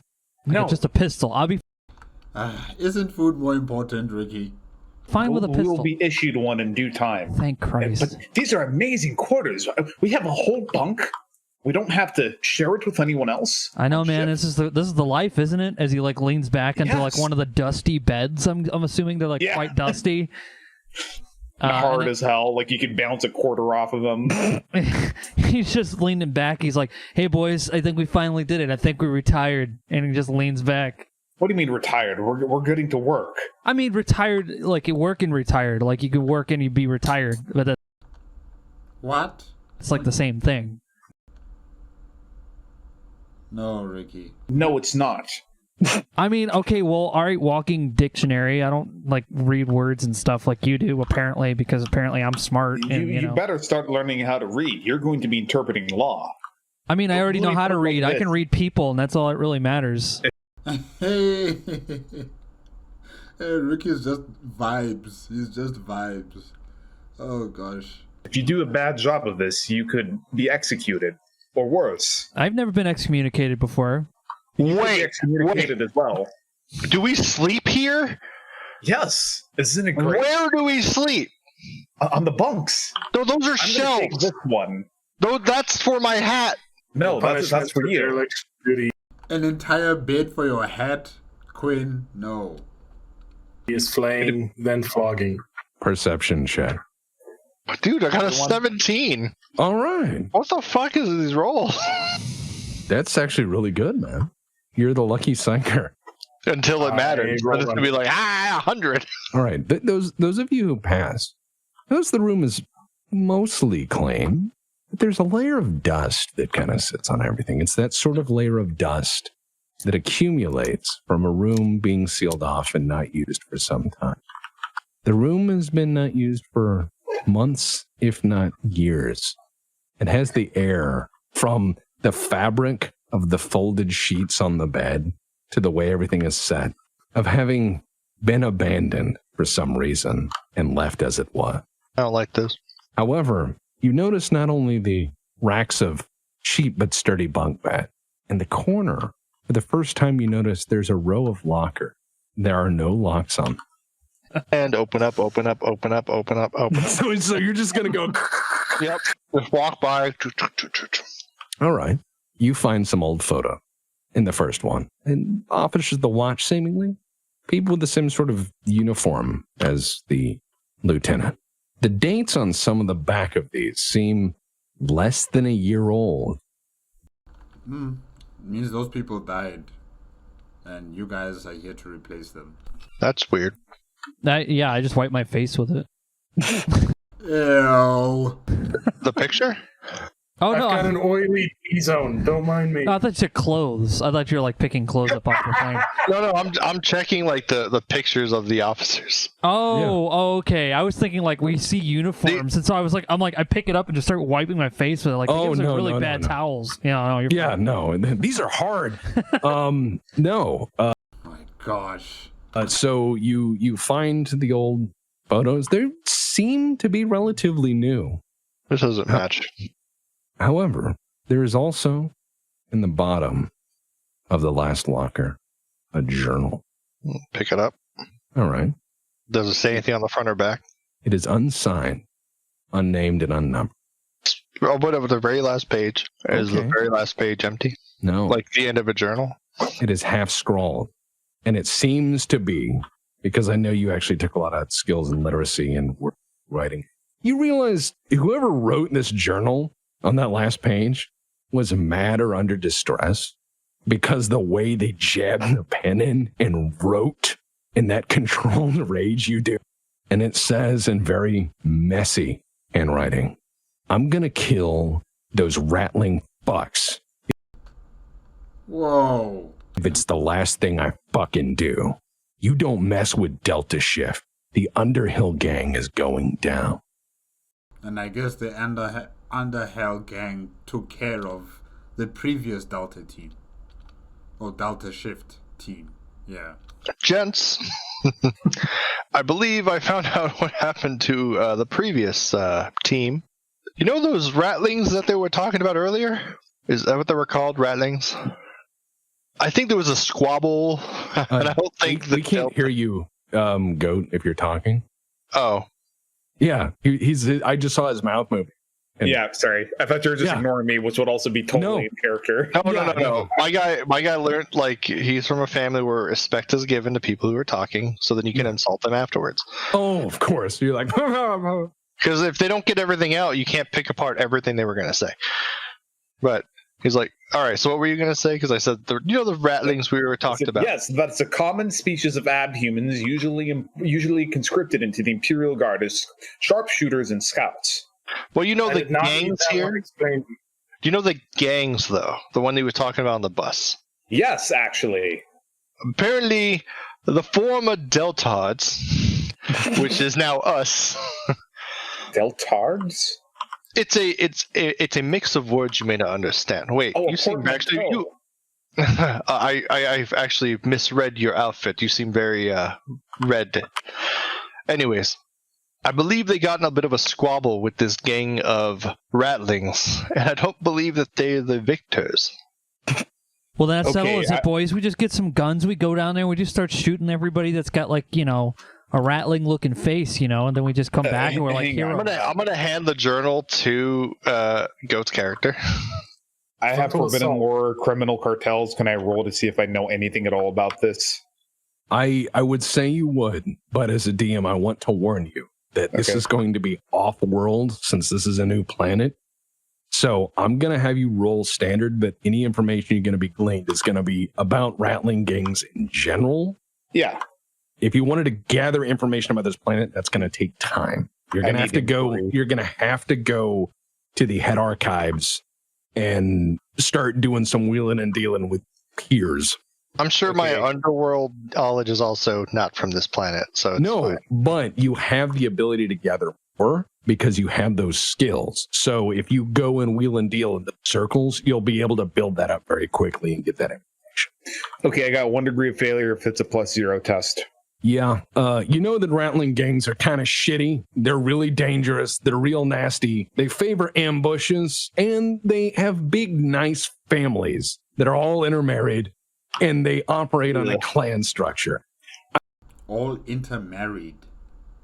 Are they not worried about, DNA mutations that might result in the rattlings looking very weak or deformed in some sort of way? Are they not worried about the genetic abnormalities? I do know, however, Manus Guardian's character, Grigglak, son of Grigglak, has heightened sense smelling. Please give me a roll for that. It's a perception test. Hearing. Yeah. Or hearing, yes. Well, if we go and pick a fight, they're all in very big families, you see, that marry each other a little bit too much, if you catch my drift. And they like to ambush us. Oh, no, don't do that. Don't just start... What? Does someone want to vomit? No, he just listens to what you say and he goes, yeah, that makes total sense and stuff, but like the guy in the big armor didn't understand the words that you were saying, so you might want to like explain it a little better. Like how do they attack? What's a rambush? It's when they jump you. I also did not need that to me. All right. Yeah, sorry. All right, Manus Guardian, give me a roll for heightened sense. Just roll your perception. I think you have a +10 for that, so it's going to be rolling under your perception +10 on that. So yeah, I did. Is 0 doesn't happen to be zeros, right? It's 100. It's 100, yeah. Which is the wow. Oh gosh, you rocked it. You are deafened and terrified by the concept of central air conditioning.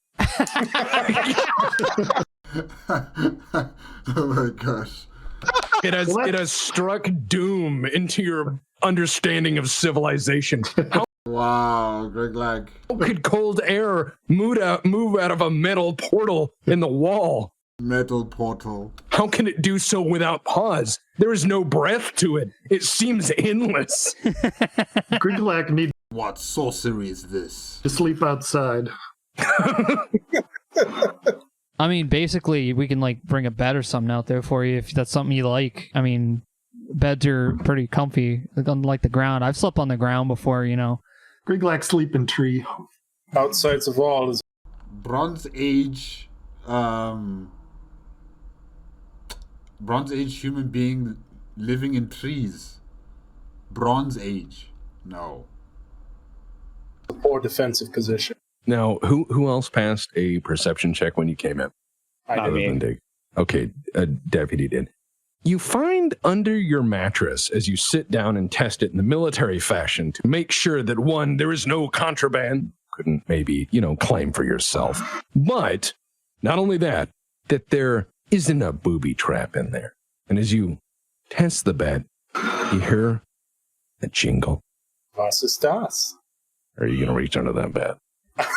I'm going to use the sword to probe, slowly like a mine probe, under the bed. You hear a clink. Did something drop? No. Okay.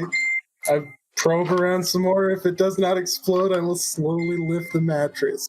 As you lift the mattress and it does not explode, you realize the jingle was from the bed springs bending down on the near zero support there is for this mattress and came into contact with a jar. A jar. What is a it? jar about this big around, about that tall, made of glass, metal top, screwed on tight. Transparent, I assume? Yes. What, pray tell, is in the jar?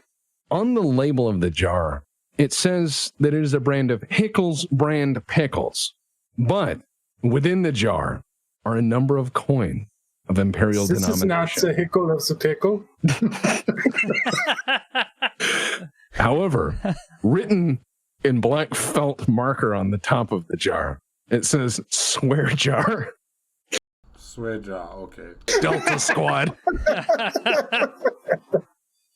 This must be displayed in a place of prominence. Wow.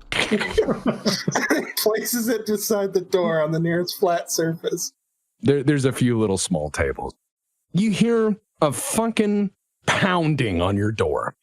I mean, pounding in the way the cops have pounded for years. I roll off the bed and... Uh-oh, they found out that you guys are not cops. The jig is up. I'll take the mattress in my arms and I hold it as if I'm like trying to cover myself under it. I go and answer the door. The cop and knocking. The coppin' knocking. This is too good. Are you going to open the door? Yeah, I opened the door. Okay. So, before you stands a man wearing the same uniform as the lieutenant. His rank indicates he is a lowly corporal-ish. You've seen enough Imperial uniforms. He seems to be more important than you are, but less important, Lieutenant. And certainly angry that he has to answer to you at this very moment. The uniform is half police and half military. He has a gruff demeanor about him, but he's rather short. He has his helmet, a domed helmet with a wide, flat brim tucked under one elbow, and he appears very agitated. He goes, I am training officer Zachariah Shank. I'm your training officer. Please, follow me. Don't tell me your names. I don't want to know, nor do I care. Oh, okay. You're nobody until I check you out. Paperwork says you're all accomplished law enforcement, so this should be easy. Follow me, please. Outstanding. And he just walks down the court. Oh, God, it's Gunny Smoot 2.0. All right, I follow him. I picked up... follows the kindest man. I get up off the mattress and I go, man, these mattresses just like fall on the floor and stuff, and it's like unsafe, and I just keep walking. Is everyone going? Yep. I am. Okay. Grigglak follow. Okay. So Shank walks like a constipated Doug. Something obviously he considers to be very formal and military in style. That or his boots are too tight, you're not sure. Then again, his appearance is immaculate. Likely this, like everything about him, is deliberate. He leads you to the stairwell and takes you down to the basement. He hops the stairs like two at a time, just like a quick cat does. Against one wall is a heavy door with thick bolts, and in the center of the door is a shuttered opening. Shank bangs on the door with his billy club. and says, "This is the armory. Draw your weapons, and I'll get you your uniform." All right, I'm immediately I go to the armory excited. officer. You just cut ahead of me in line. Oh yeah, no, I'm like immediately excited. So you just like zip, like in front of him. I have been itching to have a firearm in my hands since I started this. The True. cigarettes have not helped. So I am immediately like that's all you had to fucking say. Like I'm going in. Shank kind of eyeballs you guys, and he goes, "Look, guys, we got 3 uniform sizes, too big, too small, and not there. I'll make them work." And he just walks off. And he yells from down the corridor, "We don't pay for tailoring. You think you're some fancy uptown outfit. You things are hard here in Gamma 17. You're going to learn to fucking sew." Oh, so dear. the shutter slowly opens. And I mean slowly, like very deliberately slowly. Like someone would be moving a scalpel. It very slowly opened. And out billowed smoke and incense and some strange music from places you've never been. And inside are endless rows of a dizzying array of firearms. Slug throwers, grenade launchers, stacks and stacks of grenades in their cases. I'm assuming that this armory could, equip a small army, essentially. Flamethrower, machine guns, shotguns, revolvers, auto guns, maybe even a bolter if your eyes were not deceiving you through the smoke and mist.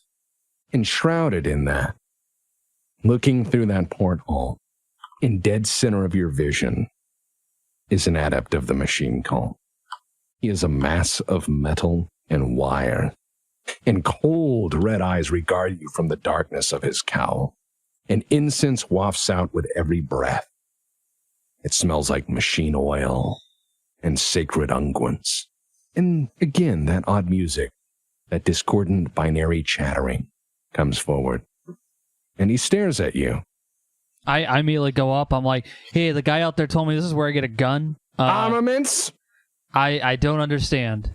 Do you wish firearms? Y or N? Yeah, Yes, definitely. bang shoot gun. I want a bang shoot. Do you know what a fucking gun is? Because I need Correct. one. Then I want a gun, a shooty gun. He moves from the little porthole. He just steps to the side. And then he's like looking around the portal. Like, where'd he go? He comes back. Oh, Jesus. And he has a... He just slowly comes back. And he has a package of things. It is a big package of equipment. He hands you a heavy piece of dark metal in the shape of a gun. It is in fact a gun. On one side, it has an inscription. It's a heavy top brake revolver. I undo it. I take a look at it. I flip it back, flip it around a little bit, and I point it, and I'm like, "What is this revolver?" Not asking you, but what is? My character would know. Oh, I will provide you with that information. Yeah, he would immediately know what kind of revolver it is. It's actually local to Magna City. Oh, that's awesome. Oh shit! All right, so here is the revolver. Everybody's gonna get one. So if everyone would please take that. So it's like the standard gun. Okay. You hold over it, it has the stats on it, so you can add it to your sheet. So everybody take that. Revolver Ocelot. No. Take what? It's got stats on it? If you hover over it, there's stats on it. Oh. How many reloads did we get? He hasn't issued you ammunition yet. Okay. So where do we put it? You can just keep it on your table, but you'll notice on the second right-hand sheet, there's a weapon, so you can fill in. Wait, does that say 10d1 plus 31? No, 3 high impact. Okay. Yeah, no. It's what am I killing? He has not. Yeah, it is the atomic handgun. Just It's a noisy cricket. you like I fucking don't even shoot it. I just shoot towards that direction. Everyone's dead. You like shoot it, and there's just a white flash on the horizon, and then just yeah. When you pull the trigger, it leaves the barrel, but the second it does, it accelerates to 0.99% of light speed. So he hands you each in turn a pistol, and he goes, "Magna Patun, heavy revolver, 12 millimeter. Holy shit. He goes, anything else? Is it considered a sidearm? Yes. And I go, I want another one. No. Transaction concluded. And then Oh no. He's like, all right, and boys. you hear the music turn up inside. Wait, what about ammunition? Grigglak knocks on the door. The shutter opens this much, and you see an eye. And he's like, you have returned. Do you wish to return the firearm? It's nice, but I need something a little more personal. No. The music turns up. Straight up nose. No. All right, honored tech adept, we require ammunition to utilize this. It opens up, and he goes, okay. And he opens the door, and he issues each of you 30 rounds of ammunition very rapidly. He goes, anything else? Can I get like a stick or something? A truncheon. These are not my weapons. Okay. I guess Another we get the department. sticks later. Yes. And then I just go, hey, if any of you guys die, I'm going to take your gun. Just giving you a heads up. That's okay, Ricky. You have to return it after each shift. Yeah, sure. So at the same time, training officer comes around. He has a cart just covered with equipment. There's duty belts. There's truncheons, your nightstick. There's manacles. There's helmets. There's cuirasses. He just piles it all up, and he's like, take what we got. We'll have to order more. This is the last uniforms we have. Just go get suited up. The uniform looks like mine. Just make it happen. Put the rest on your beds or your lockers. Now get going. And Get going. here's what he issues you. What are they called again? Delta Night Shift Team. I'm going to make some copies. Here is your uniform. I grab all of the belts and find one that fits correctly, and then put the rest back. Okay, everybody make sure they get a uniform. They're in the center. Here are your helmets. Oh my God, where did they? No. It started flying off. Okay. Okay, so we grab a uniform. A helmet? Where do you put rounds? Sorry. It's all right. You can write it in the notes of your revolver. That's where I keep track of ammo. Yeah, you can right click on that revolver and write in the notes like 30 bullets. If you want, I can get you a counter for bullets. No. Oh, hell yes. Carapace chest plate. Why are they being given revolver guns and not las guns? You know? But anyways, it's also good, I guess. We'll just see if it's effective. It's like carapace. Still.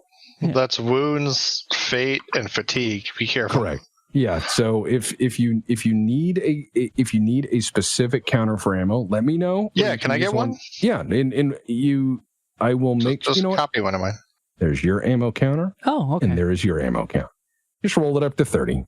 Okay, I was gonna say I actually did on that other thing, but I'll just use this. Cool. Because I can. Which of you has the highest ballistic skill or experience with ammunition? It must be either Viktor or Ricky. I have 47. I imagine that's... Fuck. Where do I look at that at? That's your ballistic skills on your character sheet. It's one of your main core attributes. My ballistic is 35, but I can up it to 75. No, 65. Oh yeah, my ballistics is at 43. Nice. I have better ballistics than the gunslinger. Yeah. But he also has to have high agility and all that to make that work. So I know. That's the trade-off. Yeah, my agility's at 40. Okay. Mine's at 31. As you are used to handling various weapons, one of the first things is you look at the bullets and you notice the standard loading of the Magistratum Mundanus is hard cast semi-wad cutter, 300 grain bullets. I shake it. 300 grain bullets. Okay. Like just a little bit by my ear. You realize that it is packed to the gills. Says no air in this cartridge. No, that would be wasteful. It's a deep-seated bullet, but yeah. So the guy goes, "Look, just put your shit on, okay? Just put. Did Colm talk to you? Did Colm talk to you? This is the other lieutenant, yeah? No. He points to we put the armor. No, just sorry about that. Do we put the armor on like the thing above the toughness? Yeah. Your armor. Each armor has a hit location. So your uniform has kind of a flak weave. It's very light armor. Your helmet has specifically for your head. Your carapace is your chest. Okay. Yeah. So that goes over your toughness. It's going to hit that first and then your body. Okay. So if any of you have any trouble, just ask me and I'll show you how to do it. So does the groin hit location not apply for the chest plate then? Correct. Oh fuck, that's pretty draconian. That's rough considering it's like an even hit location using your system. You have to understand that this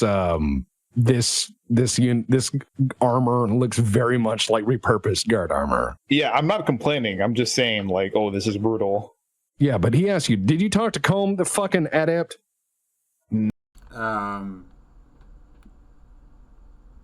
Yeah. No. Was he singing? Oh, the tech adept. Yes. Yeah. Well, he was playing some kind of, I think. He goes, look, if he starts talking to you about if the guns talk to you, or he starts talking about the pattern of lights and the singing in the universe. What, the machine spirit and the guns? Just shut the fuck up and do not encourage him. Last time he did that, he talked for 16 fucking hours.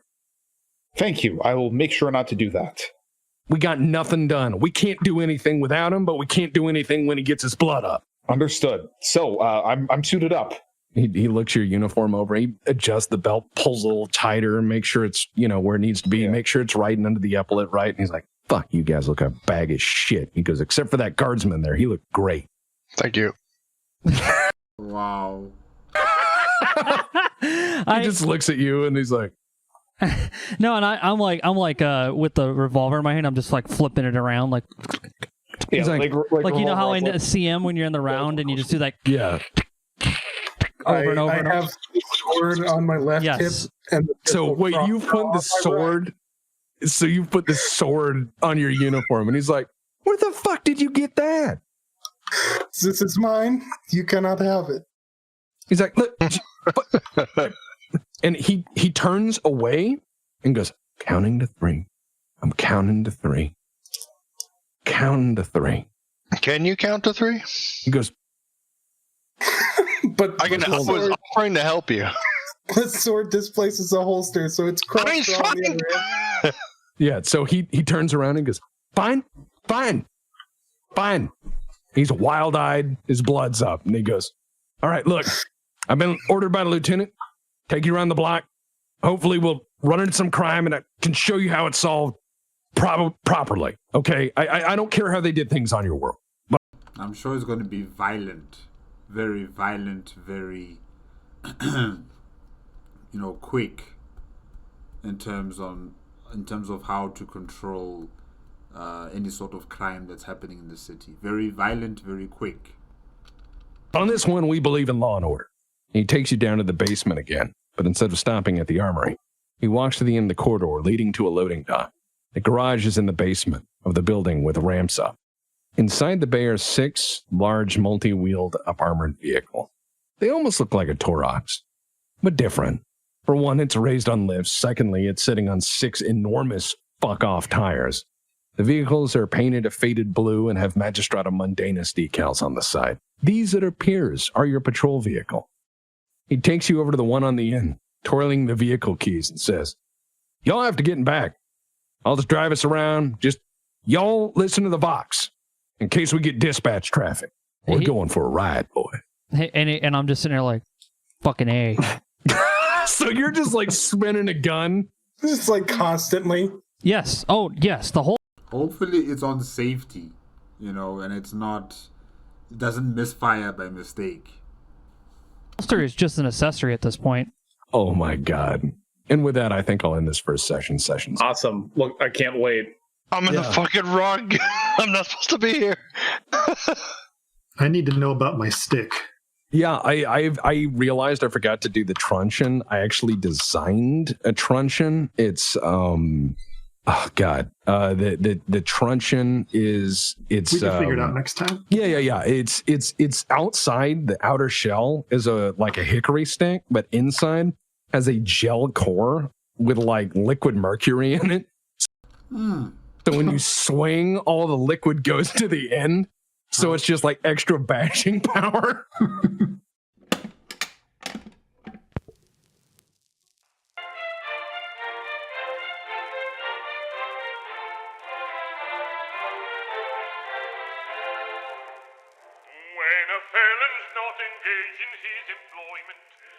So that went well, huh? Audio gets better as we go along. Remember that this podcast isn't going to sell you anything. No dice, no peripherals, no branded anything. In fact, we're brought to you by you and nobody else. So if you want to support more of this madness, the Patreon is BPL Tax on Patreon. Thank you for listening.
Okay, is it done? Still 12 seconds. 10.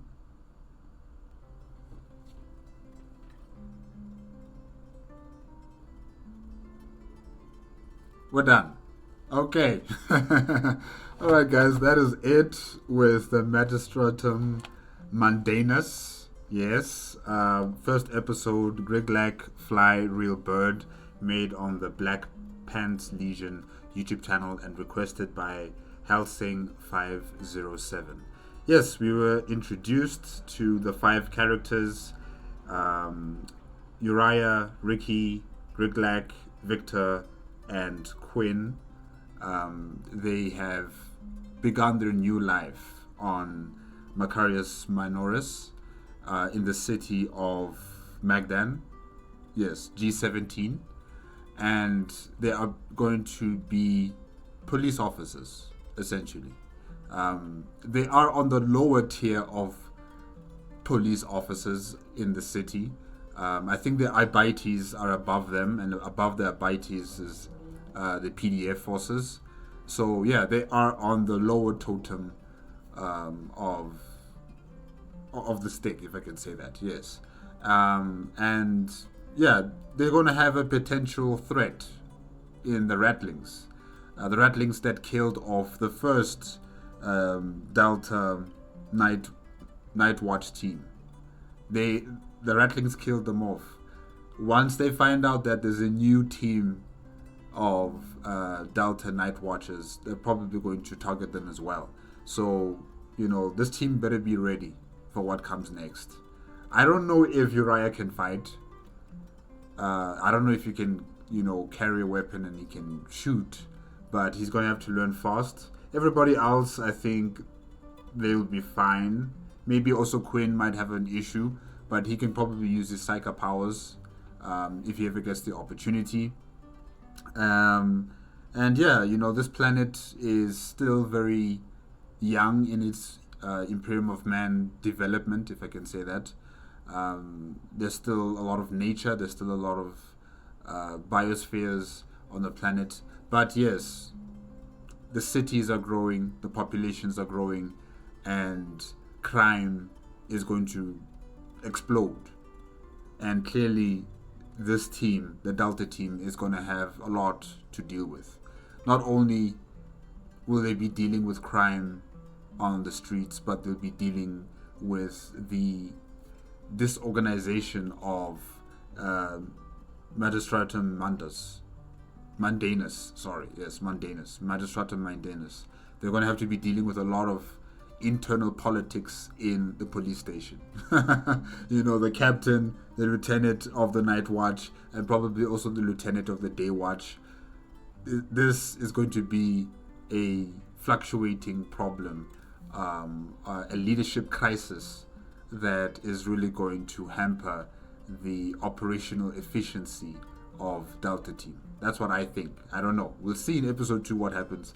But so far, clearly the police station is going through some disorganization, and the night team is on duty 24/7, essentially. The day team is nowhere to be found.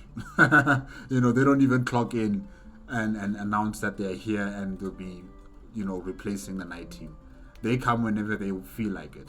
So it's going to be some very big problems for the Delta team to deal with.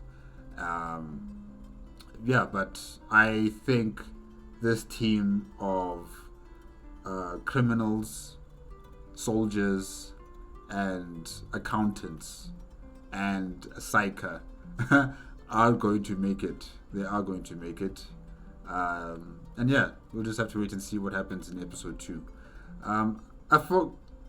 I didn't get the name of the game master. I think I'll have to go back to the beginning of the video to know who the game master is, his name.